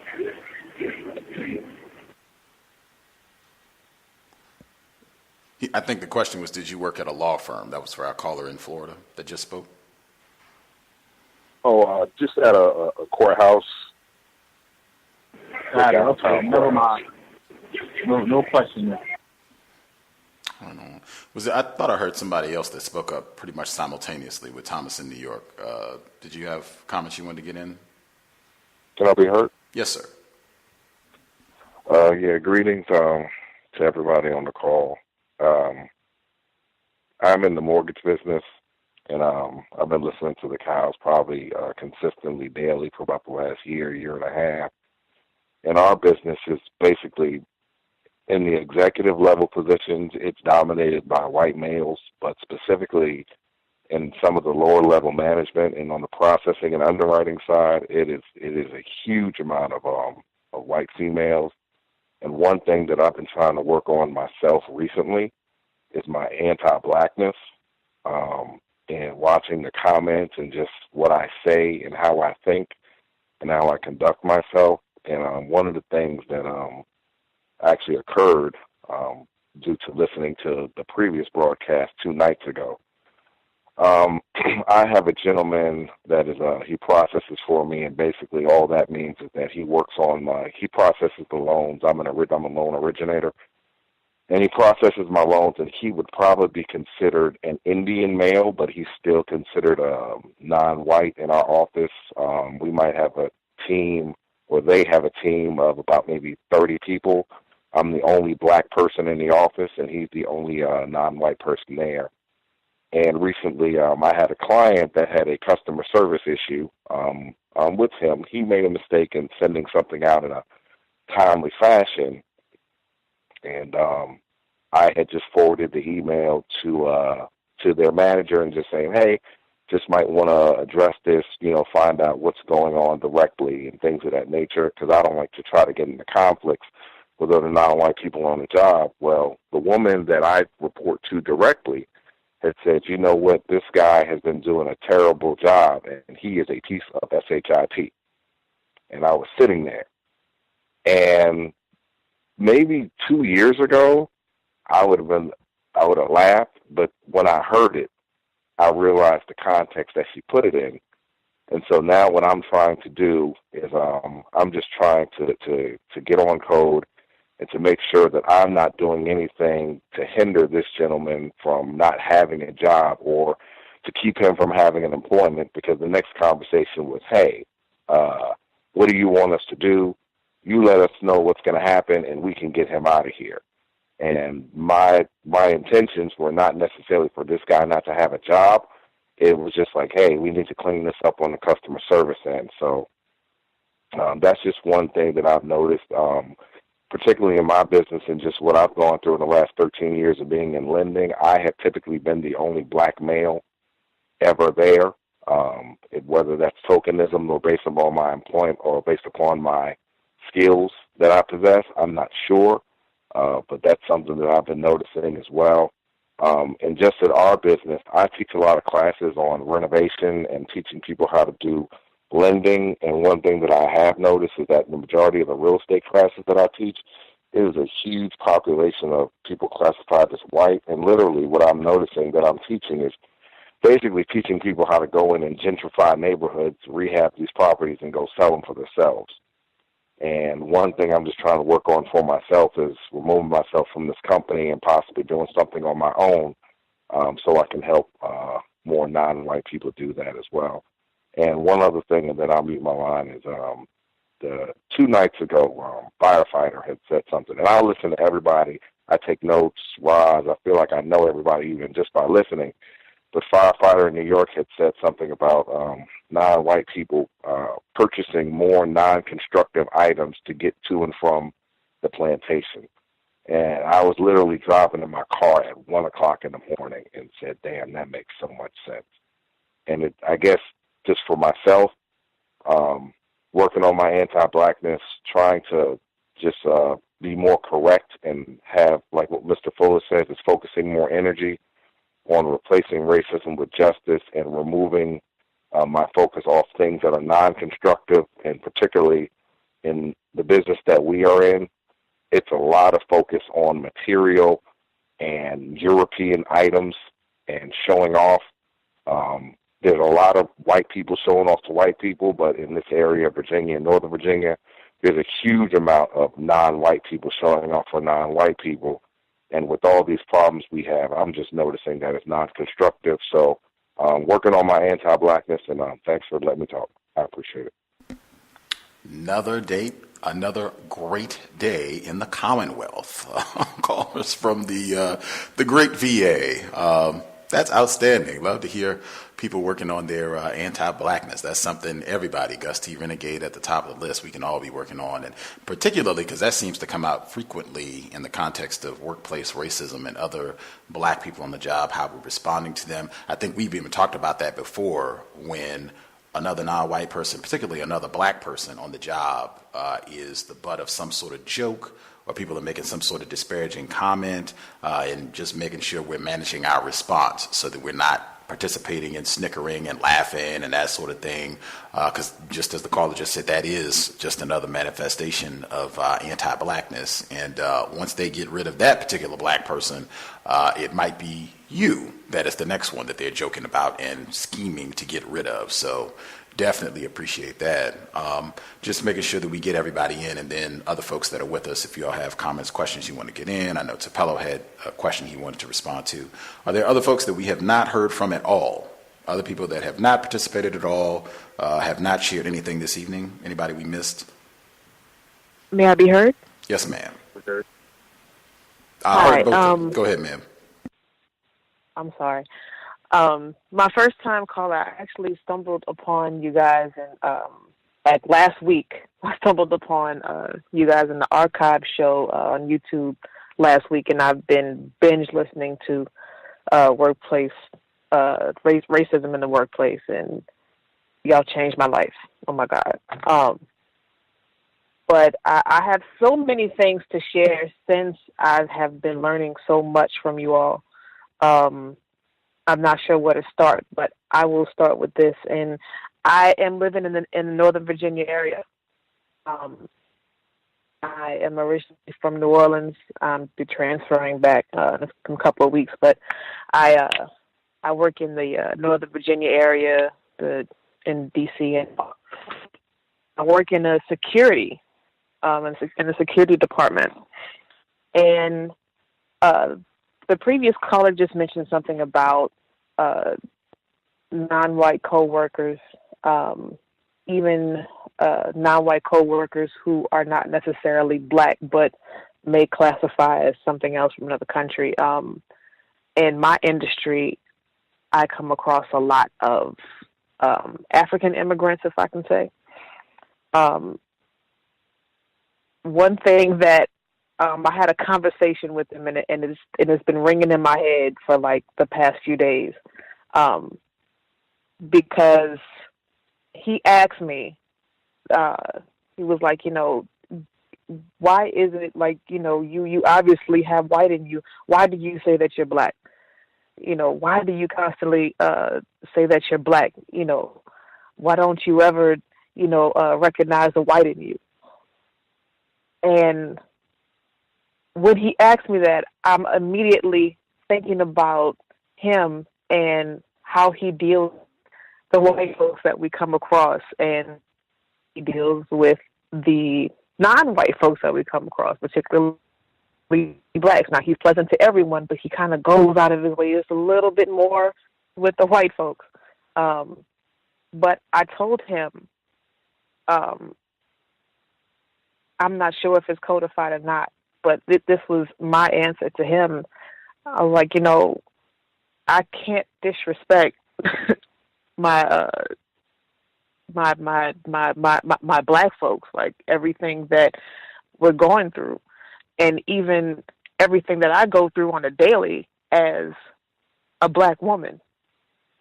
I might have white in me, but it's not a mistake when you look at me who I am. And it's not, even if I were to try to classify as white, it still wouldn't, it would do what for me? It would make my life better, or what would I be trying to accomplish? And he really couldn't answer that. And he wasn't asking in a sort of condescending way, or he's one of those guys, like, he really wants to know, like, trying to understand how we as black Americans think, how we work. But yeah, that's something that's been kind of on my mind, and, interested to hear what you guys think, and if my response was correct, could I have said something else? But thank you very much. I'll mute from here. First time caller in Virginia in the building this evening. Right on. That is fascinating. I have heard that before, where a person who was born on the continent making a comment like that to a black person that was born here in the States, making some sort of comment to suggest that you have the genetic material of whites, that you have some of that material, and that should impact your thinking or your classification, how you see yourself. I think I would have just, at the end of the day, we're in a system, I don't know if you need to say you're in a system of racism, white supremacy, but at the end of the day, you can just point to white person on the job. This person is not going to accept me as white. Now, I can sit here and say that my great-great-grandmother or great-great-grandfather or my great-aunt or uncle or whomever was a white person. At the end of the day, that is not going to mean anything to Ted down the hall. At the end of the day, they do not see me as a white person. They're not going to treat me as a white person. I mean, again, it would really come down to we're in a system of racism, white supremacy, and that's just that. I'm still classified as a nigger and treated as such, but I mean, I wouldn't say all that on the job, regardless, even if I was talking to a non-white person. That is a fascinating observation that you made about, you know, how they treat people. I might have even, and again, I encourage people all the time, anyone who's heard workplace racism, I discourage talking about racism on the job. That is a massive no-no. I have just seen where that ends up causing problems for black people regularly. Even with other black people, I discourage talking about racism on the job. If someone brings it up, you can listen, but I mean, it's just, you never know, and even other black people sometimes on the job can end up causing problems, going to tell other white people what you said and that sort of thing. So I don't know how deep I would get into that sort of conversation about bringing up racism and the ramifications and really trying to address everything. I was thinking, even asking them, since you're insisting this, would you treat me any differently, any better? If I did insist that I do have a white grandparent, a white person, would that impact the way that you're treating me? But again, I just don't know how involved I would get in these sort of conversations on the job. Even with another black person, you said, you know, it seems like this person is cordial, he's courteous to everyone and what have you. But yeah, that might just be something that it would be interesting field notes for the job in terms of processing and writing down. Anything else that you want to share, since you said you'd been binge listening, I guess, particularly to workplace racism? Anything else pop up on the job that you want to share? Just different things that I've noticed. Like for example, I know that in previous shows, I don't remember which one because I've been listening back to back, but you know, it was mentioned before how when you have white coworkers, to keep the conversation as constructive as possible. Is at the end of the day, if it has nothing to do with something with the job, then hey, keep it short. Good morning, good evening, see you later, and keep it as such. There office directly, but he's considered like the tech guy. So when we need him, he comes over and helps us with things that we're having trouble with.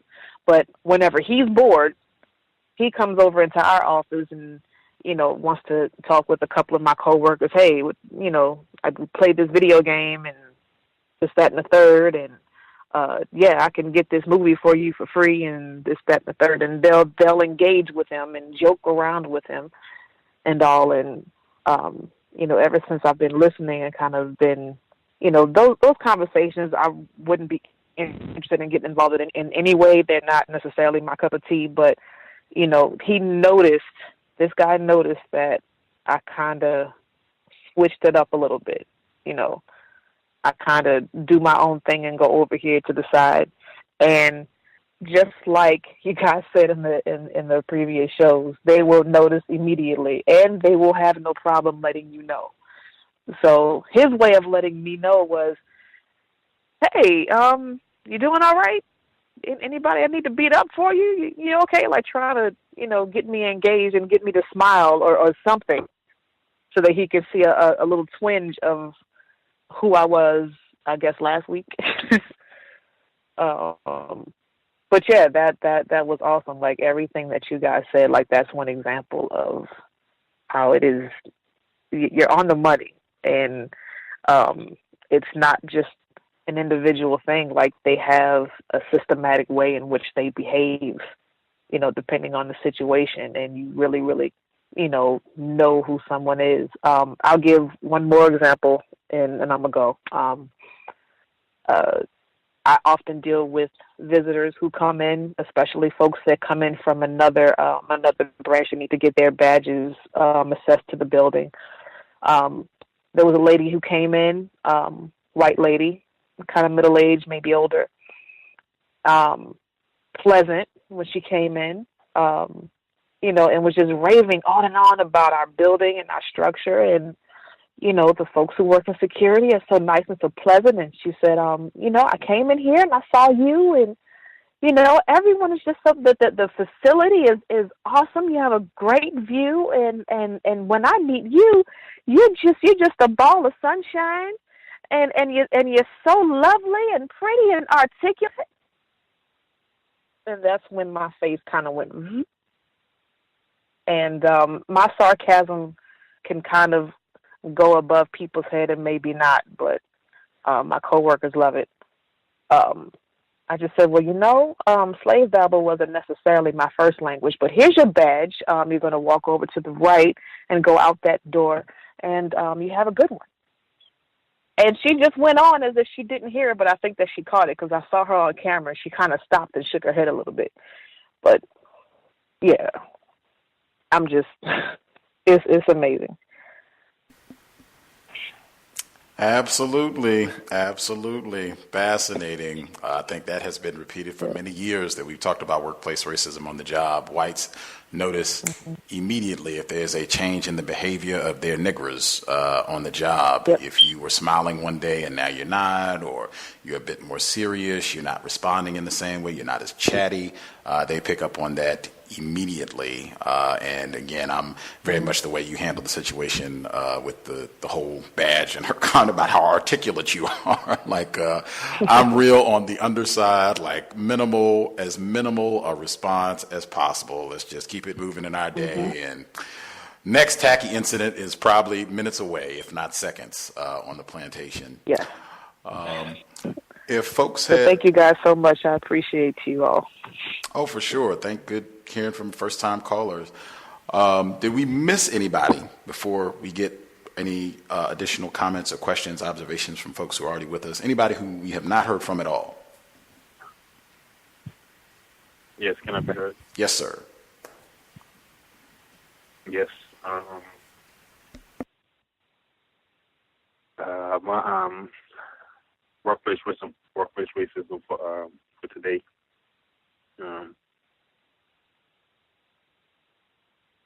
Pretty much, we've been going through some professional development trainings for the last 2 weeks before the new school year starts. And, of course, the staff is dominated by white women, the majority. And we've been reviewing some statistics from last year, some data and stuff like test scores, attendance, just various data, student data, just reflecting on last year. And the data was real terrible. One data showed that in the middle academy, students had about 48% chance of being suspended. Like the number of suspensions was ridiculously high. And what I noticed, how the white directors were talking about the statistics, and they were kind of like in a joking kind of way, like kind of like it's bad, but we'll get there. We're working on it, and talking like about how some of them were like kind of like pretty much confessing that they practice racism on our children, but in a way where if you're not so confused, you'll get it, because they'll say things like I really feel bad that I let some students down last year, and I didn't push them to do their work or whatever, or I didn't expose them to more complex texts or whatever, and just pretty much talking about how they didn't teach our kids, or how they didn't perform their job to the best of their abilities. And they candidly just talking about, some of the worst data I have ever witnessed in my 3 years working in a middle school. I mean, at this point, I'm seriously considering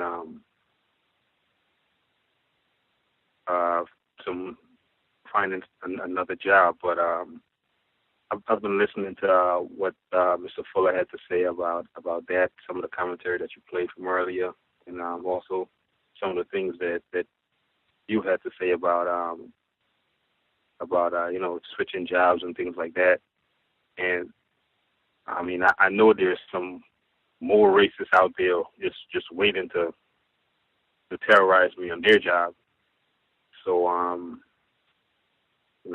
trying to work it out, just trying to just not act like I'm, just pretty much just go along with the flow and, do what I can, help whatever students I can. I try not to have much conversation. But of course, they look at me as they always asking like, why am I so quiet, or why I don't speak up too much, But when I do say things, I pretty much center it around, educating our children. But that's pretty much it. It's rough working in a school with majority white women. It's tough. I'm sure it is on every other plantation, but yeah. I'll mute my line now. Thank you. Were you the same person that called in yesterday when Pam was on the program, where you asked her for some of her input? Yes, that was me. Right on.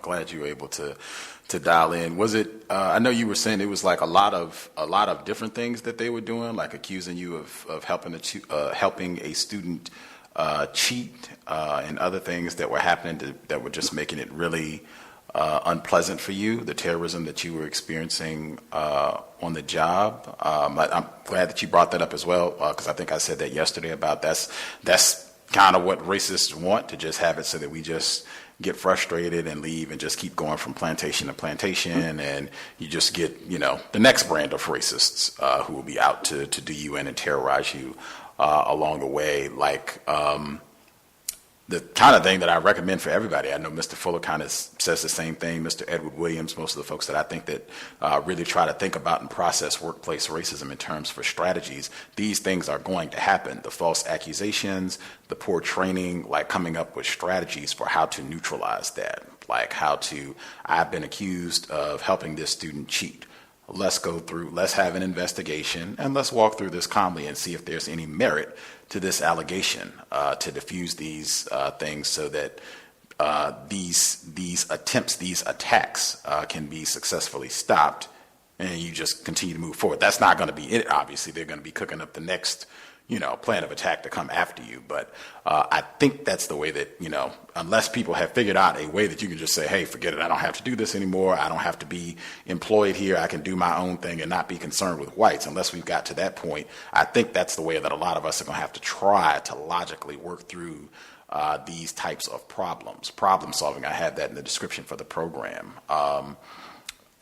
Does that seem logical in terms of, like, with the allegation aspect of it, that you helped the student cheat, in terms of just looking at, what is the procedure for seeing if there's any truth to this allegation? If not, then, I don't want to hear this anymore in terms of me being accused of cheating if there's no merit, if we're not going to seriously investigate to see whether or not I actually did this.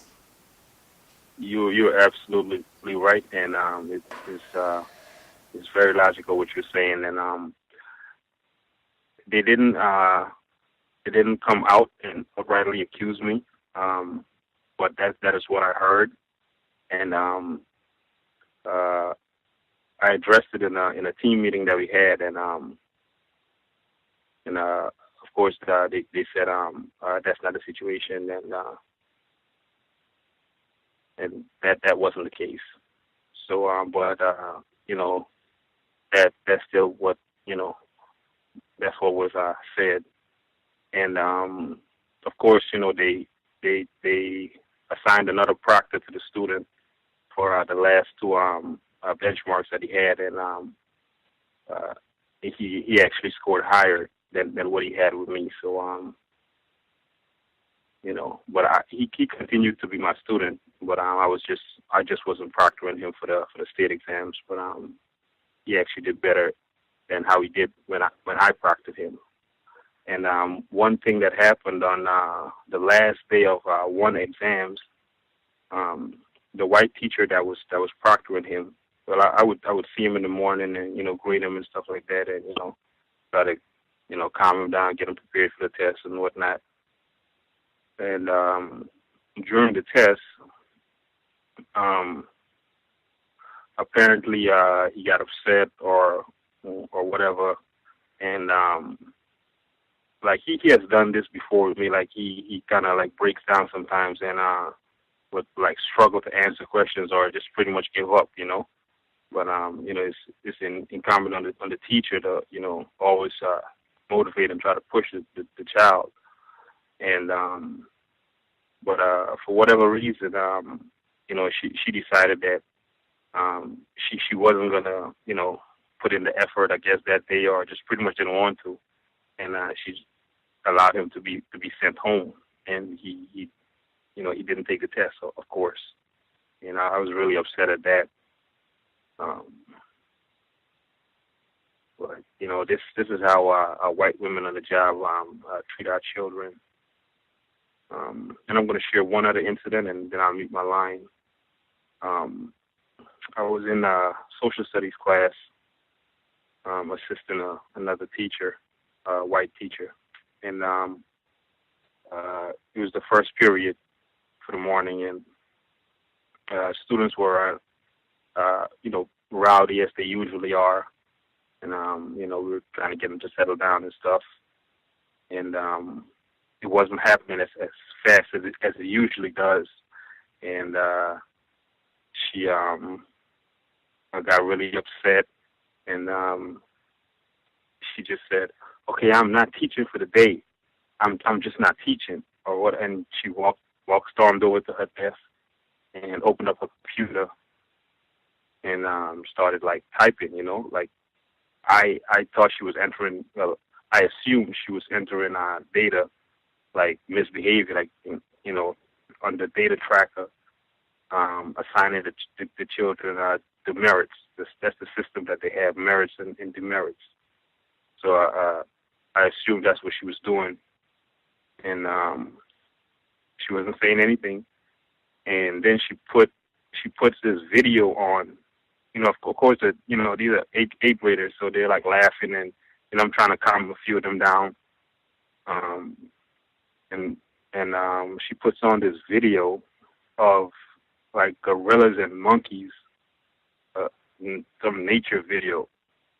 And throughout the entire year, she's also the science teacher. Throughout the entire year, we never did nature or animal science or anything about any animals, let alone gorillas and whatever. But she just put on this video with like monkeys and gorillas like frolicking around the forest or whatever. And of course, the children found that hilarious. Just started laughing, and she just sat there, said nothing, and all kinds of alerts went off in my head. I'm like, my gosh, this is tacky and trashy, like. But I brought it up in a meeting, and I said that was really insensitive, and I suspect that it could have been racially motivated. So of course, I made a lifetime enemy. She's still my enemy regardless. So she didn't appreciate that too much. But yeah, white women on the job. Okay, I'll mute my line now. Lethal. I think somebody said not that long ago that white women are at the center of what they call the school to prison pipeline and all of the problems, they'll call it racial disparities, white supremacy in the classroom, white women have to be at the center of this problem if they are approximately 70% of the teaching staff in public schools in this part of the world. But that notion was rejected back when we did that program into 2015 about getting black males out of the classroom.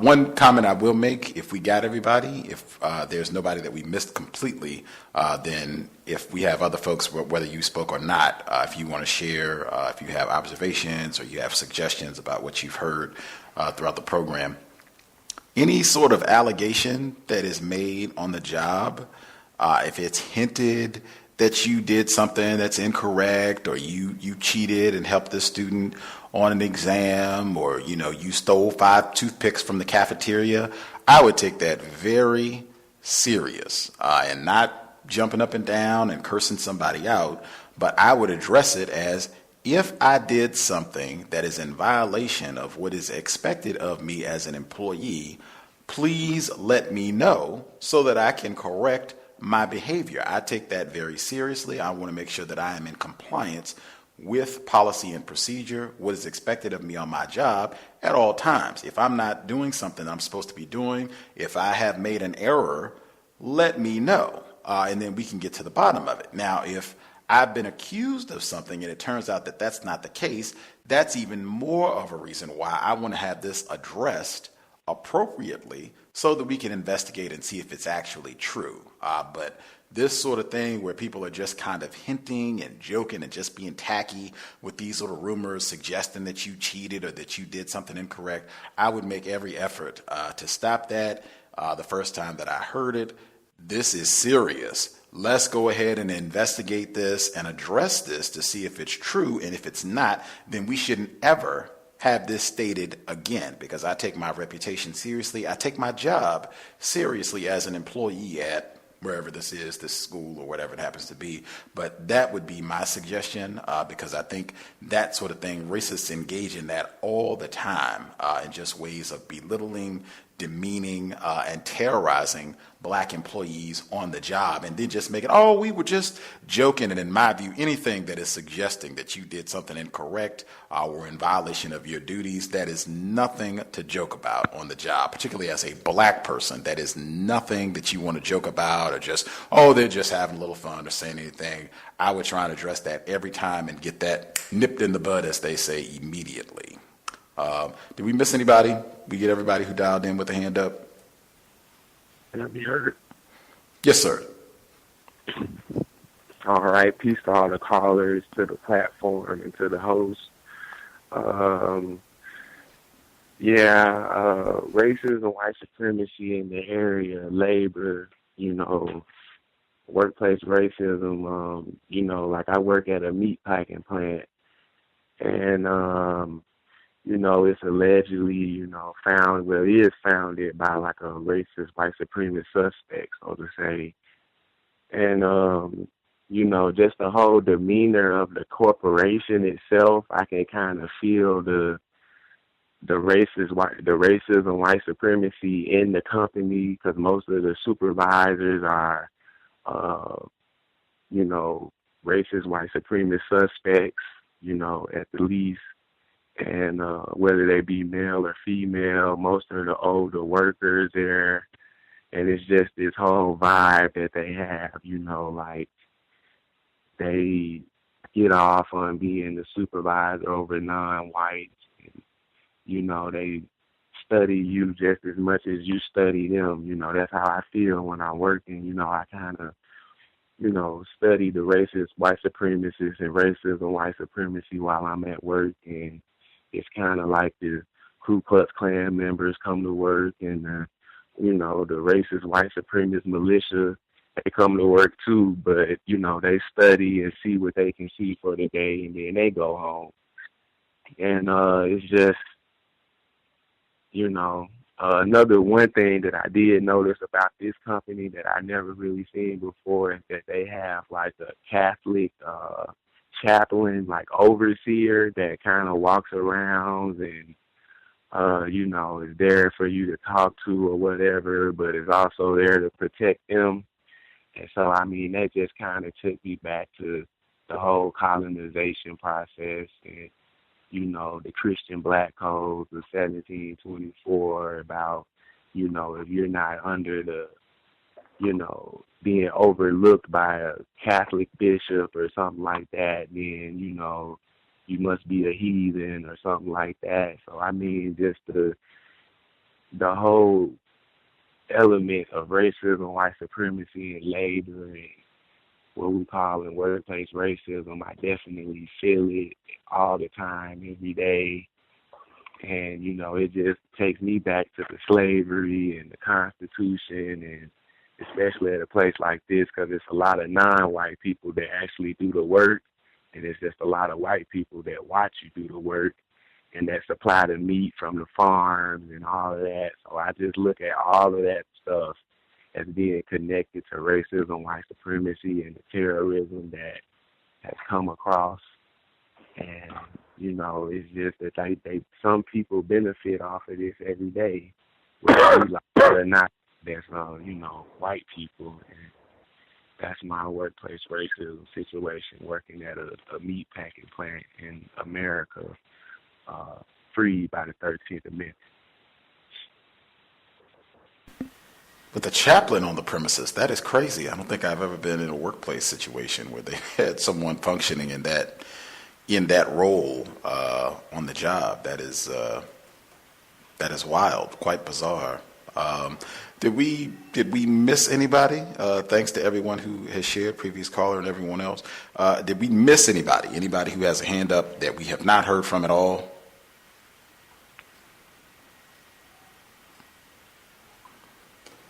Caller at 6353. You should be with us, 6353. Can I be heard? Yes, ma'am. Okay, thank you. Greetings, everyone. I'm calling to express that on the job, for myself, a lot of what has been said has been very interesting. I'll have to go back and listen again and comment on a future broadcast. But I have to say that for the instructor, the teacher, I can understand your discouragement, and be not discouraged. This is the nature of our struggle, and we plan on being victorious. But I am very much on the chessboard with my current senior manager, and she is a racist, white supremacist, terrorist, tacky, trashy white female. And so the nature of these moves have to do with raise and promotion. And so I've decided that I've earned and intend to receive raise and promotion. And she's decided that that won't be the case. She's polite and I'm polite. But I think that I have to go ahead and pursue and be on mission. This is going to be a journey. I plan on writing about it, but my intention is to be victorious. I've invested a amount of time in the workplace, and I don't intend to let it go to waste. I intend to keep my job and to get raised and promotion. So what I wanted to share with you all is that I will be giving you pieces of what this experience is what is going on in this experience with the nature of what our struggle is with respect to raise and promotion in senior positions. And I wanted you to be aware that that's something that I intend to share on the progress of this endeavor. But I don't want to take up a lot of time today with it because it's quite involved. But I wanted to share just that much today. Thank you. Definitely wish for your success, and please keep us abreast of your progress and how all of this evolves. You said you were going to write about this experience eventually, so that we definitely need folks who are willing to write about their experience so that we can kind of catalog what it is that we are experiencing dealing with workplace racism. So definitely, once you're able to get to a point where this has got to a point, I don't know if resolution is the correct term, but at least got to a point where it's stabilized to where you can make an assessment about what you've experienced. Definitely, we would love to check that out. So keep us abreast, keep us informed. Yes, sir. Did we miss anybody? Anybody who has not shared at all have comments that they wanted to make sure they were able to get in?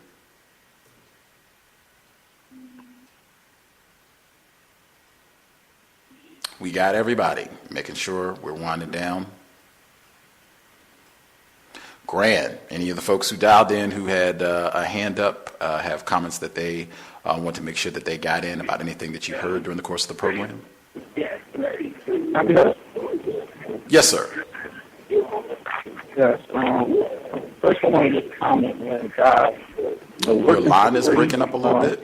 Your line is breaking up, or it's not as clear.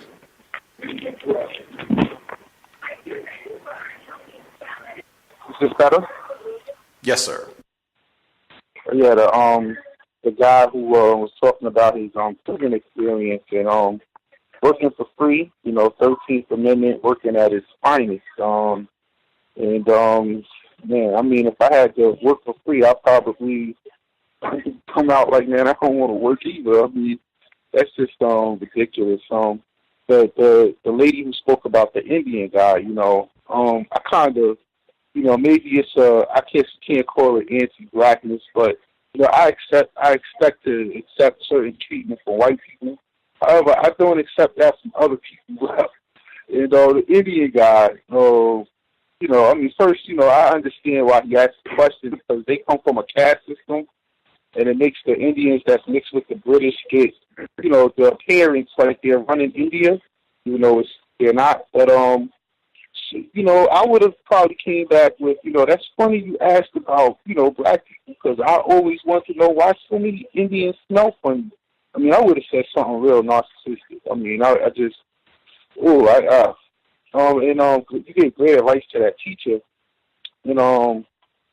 I think if that would have happened to me, man, in that instance, and being that he is a teacher, and I would have accepted, I assume that he has some type of union protection or whatever.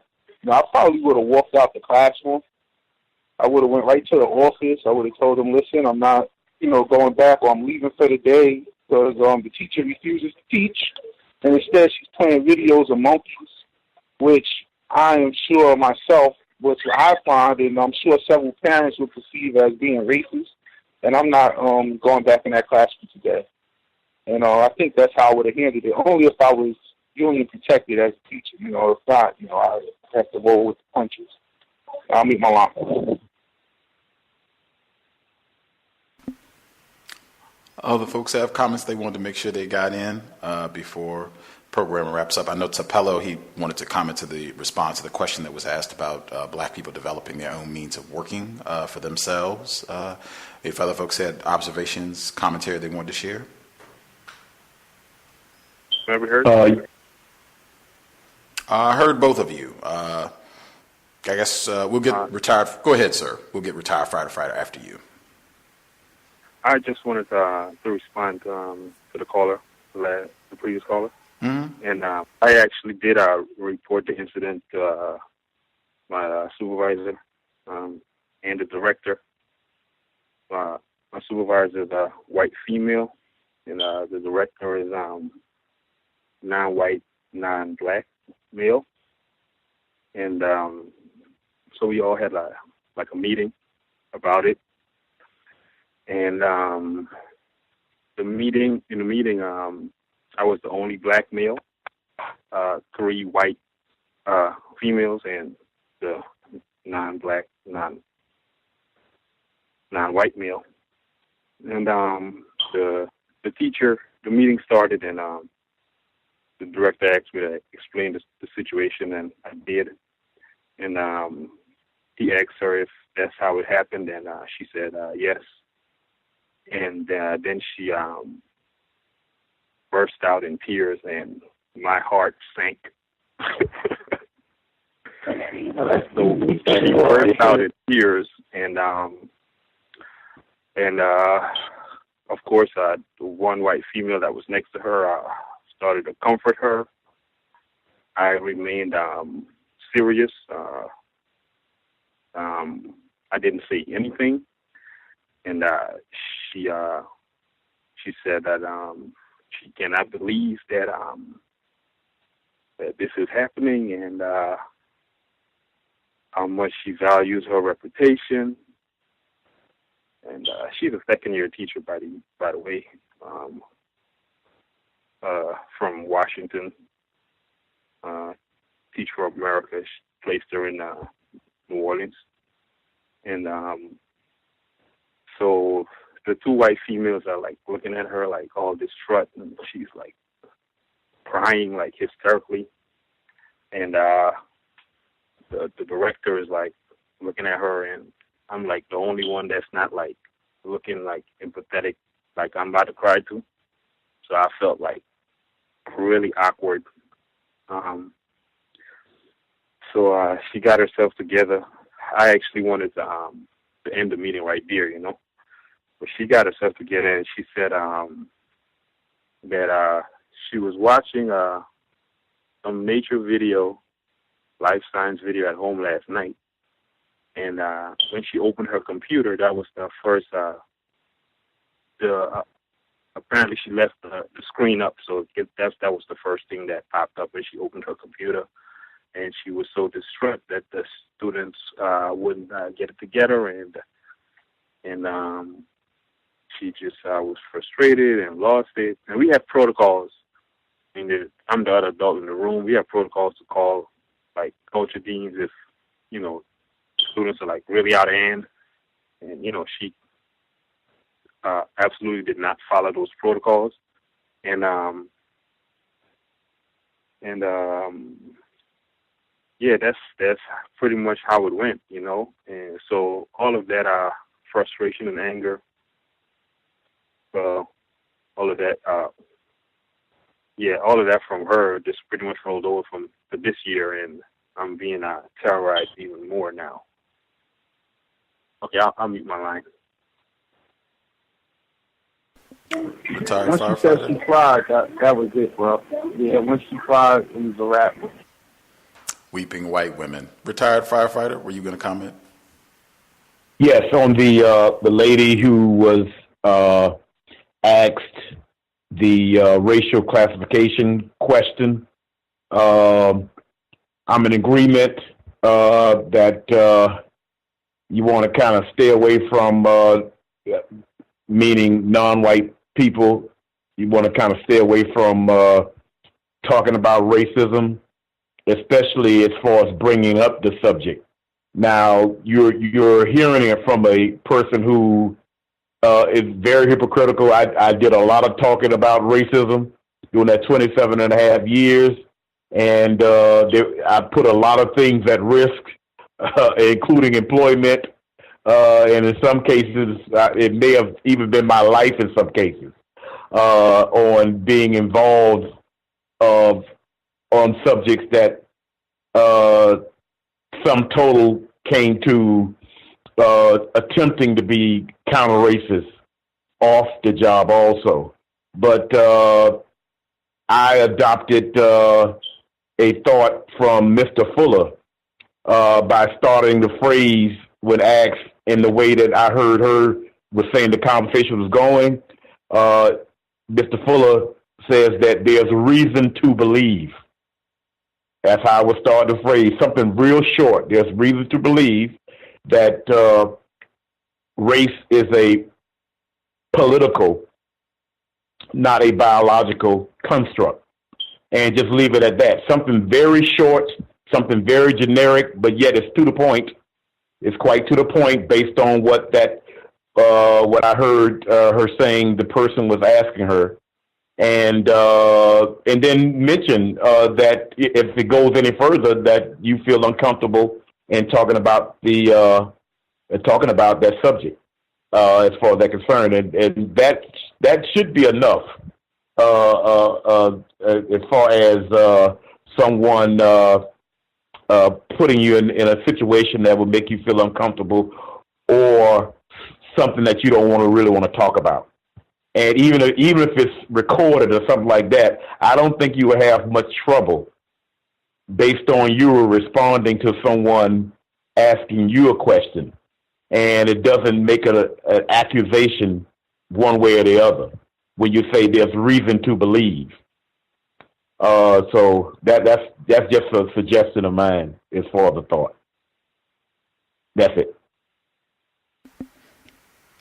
Thank you very much. I appreciate it. Can I be heard? Yes, sir.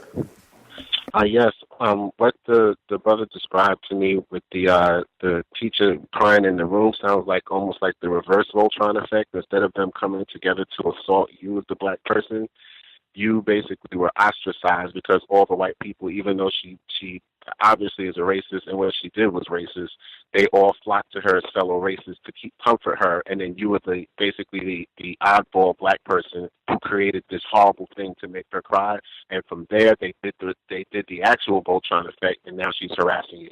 Now I can't imagine what you're going through, and actually not too long ago I had a cavalcade of law enforcement on my block knocking on neighbors' doors, so I just literally shut everything down and kept it quiet till they left. So they're going now, it's them and some ambulances, and I was like, oh, I'm not dealing with that. They were going into people's houses and all kinds of stuff. I'm like, you're not coming in my house. I just turned stuff off and kept it quiet, so they're going down. But I had an observation. Gus, did you get the photograph that I sent you today from the train with the white female drinking the beer on the train? Let me pull my email up right now. Let's see. Okay, because I sent the image that I took clandestinely. This white woman was sitting there with an open can of Coors Light. It was like the supersized can, drinking it. And I didn't realize it till she got off the train, but the white woman sitting next to her also was drinking beer with an open can. And I saw that there was a black male train conductor who was collecting tickets, and he saw them drinking, and the signs say no drinking on the train, and obviously you're not supposed to be drinking alcohol in public. I can't say how many times when I was young and very uncodified that I would, be walking down the street with an open 40 ounce and the cops would just harass me and have me pour it out. So I was just like, I don't drink at all now, but back then when I did. So I just was being observant and watching this happen. And then yesterday when I was coming home from work, there was a white male with a double-sized can of Budweiser. With no bag, it's not covered, it's just open as if he's drinking a soda. And no one says anything then. And I'm watching the guy yesterday and just taking stock of how many white people I've seen just drinking, traveling to work, traveling from work, people in suits with ties. And then I started thinking a lot of the times when we see these terrorist activities on trains where people are assaulted. I remember Thomas sent an email to us, Gus, with that black female who was literally just attacked by that short white man in a suit. And I was thinking, how many of these people are high or drunk? And we're thinking these people are just the regular racists, but they're hopped up on stuff that we don't know they're taking because they seem to get high all the time. And I've just been noticing a lot more of that. And I don't know if other people notice that too, with just white people just drinking willy-nilly, like first thing in the morning. And I mean, people in three-piece suits going to work, so you know that they have a job, but they're actually drinking before they get to work, or when they leave work, they're drinking as well. Because I was just thinking of the activity that some of us experience, and that could be one of the driving forces in addition to the racism, is that they're actually high or drunk. And I know, Gus, you've always said one of the most dangerous combinations are white people and alcohol or white people and drugs. Absolutely. I did see the photograph. Absolutely. White woman. I worked in the school system in Oakland, California. There was a white woman. She admitted to me. She said, and she worked with predominantly black students. She said, I consume cannabis every morning before I start the day. I'm like, this was not anything to be ashamed about, or, I'm potentially going to be fired or what have you, kicking it. And, I consume my marijuana every day before I go in and work with these black students. That is white women, education in the United States. Anybody else have commentary they wanted to make sure they get in before we conclude? Can I be heard? Yes, sir. Yeah, I want to try to answer the question. Was it a question about, like, how can black people get more jobs or something like that?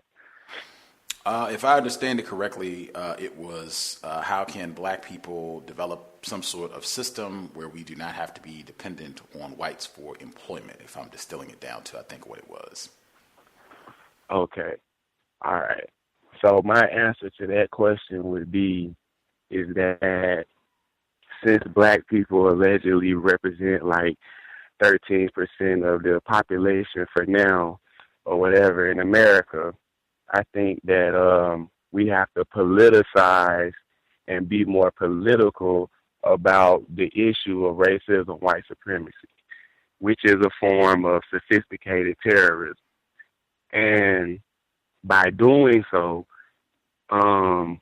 this should help us. And we need to recognize that whenever black people did try to become political or politicize their own issues was when the Ku Klux Klan came out or some form of sophisticated terrorism took place against the people. And so I see that as always being the stumbling block for why we don't have what we're supposed to have. And I think that in that process of becoming a political people, we'll see how easy it may be for us to declare our own independence from the racist white supremacists and racism, white supremacy, and, you know, have our own things that we see that they have. But we have to kind of do the same process. And so that would be my answer on how we can get employment and stop being dependent for them, not on just for employment, but security and defense. Because you have to become a nation of your own, which you can, but you have to realize how you got to do that. And so the way they did it is a blueprint if you want to use that. That's how I look at it. Right on. Tapello, are you here? Did you want to, I said you could give us your update on the housing situation as we wrap. If you are not, then if you dial in for the compensatory call in this Saturday, 9 p.m. Eastern, 8 p.m. Central, 6 p.m. Pacific, you can give it to us then. Tapello, are you still with us? Oh, he is still with us. He is still with us. Do you want to give us the housing update, sir? Or you want to give it to right now? Okay, it's up to you. It's up to you. Well, I'll let everybody go ahead and go to rest. And if I can get a chance on Saturday, I'll get a chance on Saturday. I'll do like you do. Let it ride till next. That'll work. That'll work. Yeah. Look, keep it. You know, keep it sufficient. I mean, just keep it hanging till next week. Right on. Have a little cliffhanger for the workplace racism that should bridge us to the compensatory call-in on Saturday, if we can get it done there. If not, I'm sure, hopefully you'll have a chance. You can dial in and tell us what's going down with the housing situation where a white person, this was from not that long ago, a white person was trying to broker some deal to get property where they could both extend their the property that they own for their kind of conjoining pieces of land, where they were going to try to get this other piece of property that he updated us on before. But yeah, you had to go back in the archives to get a little bit of the background for it, but we'll get the update down the road. I will say really quick with the job situation, I think again, each and every day I understand more and more why Mr. Fuller says that all the time, why he has it at the beginning of the book. I went back and was listening to some of the archives with Dr. Frances Cress Welsing, and she was repeating the same phrase. If you don't understand racism, white supremacy, what it is, how it works, everything else will confuse you.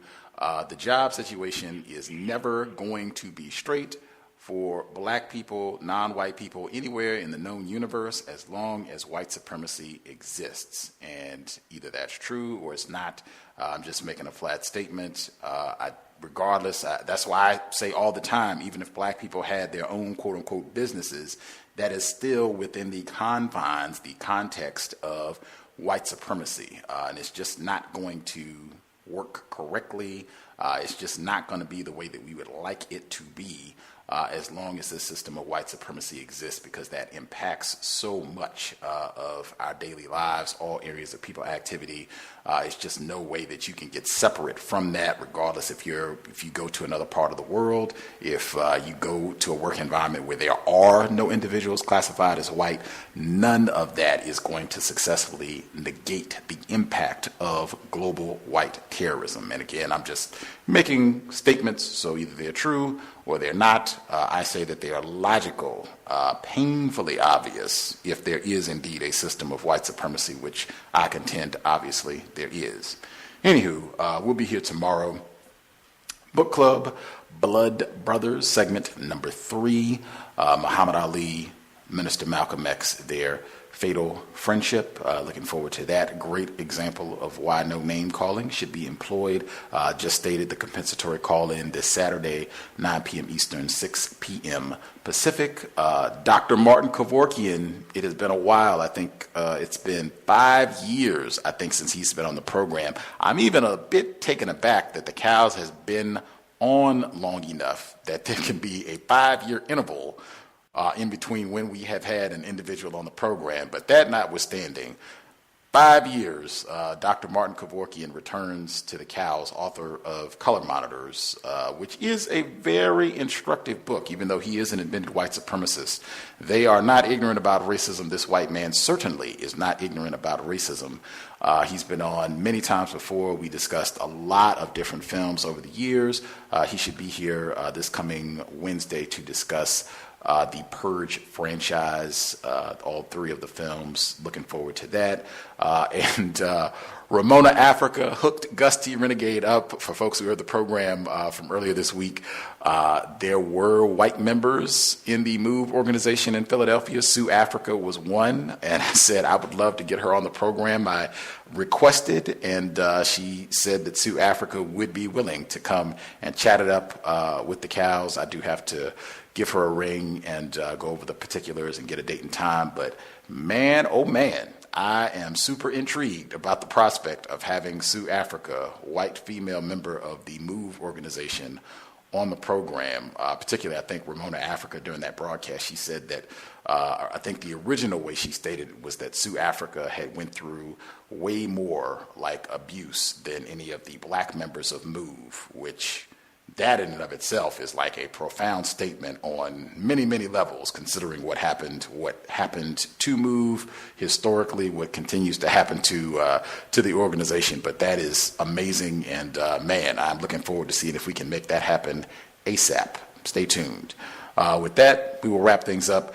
Sobriety would be best under conditions of white terrorism. Avoid that alcohol or any other intoxicants. It is a recipe for disaster, especially if you have any sort of confrontation or have to have contact with an enforcement officer. I just posted that report today.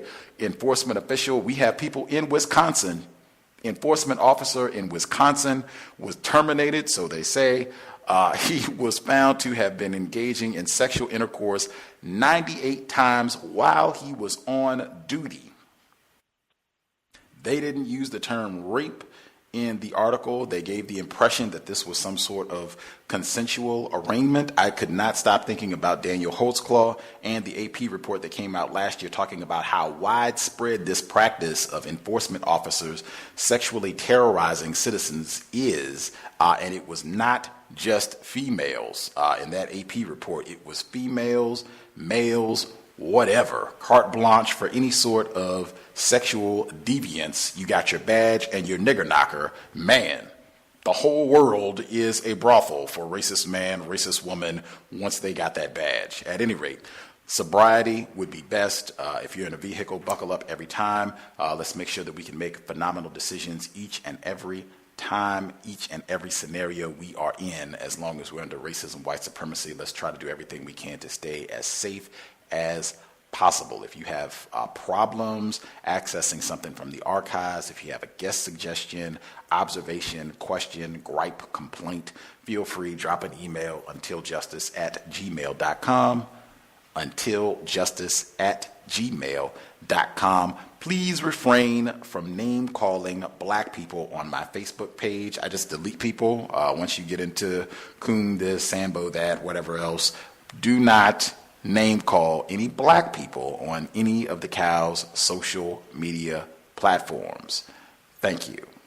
That said, Creator, we ask that you help us remain patient with other black people, victims of white supremacy. We ask that you help us remain patient with ourselves. Remind us to demonstrate the highest levels of black self-respect at all times, in all places, each and every time we are in contact with another black person. It has been time. Replace white supremacy with justice immediately. Cal signing out. Thanks all for tuning in. Nigga, you so brainwashed. I'm a victim, brother. Problem. You're a victim. I'm a victim of 400 years of conditioning. Shut up. The man has programmed my conditioning. Even my conditioning has been conditioned.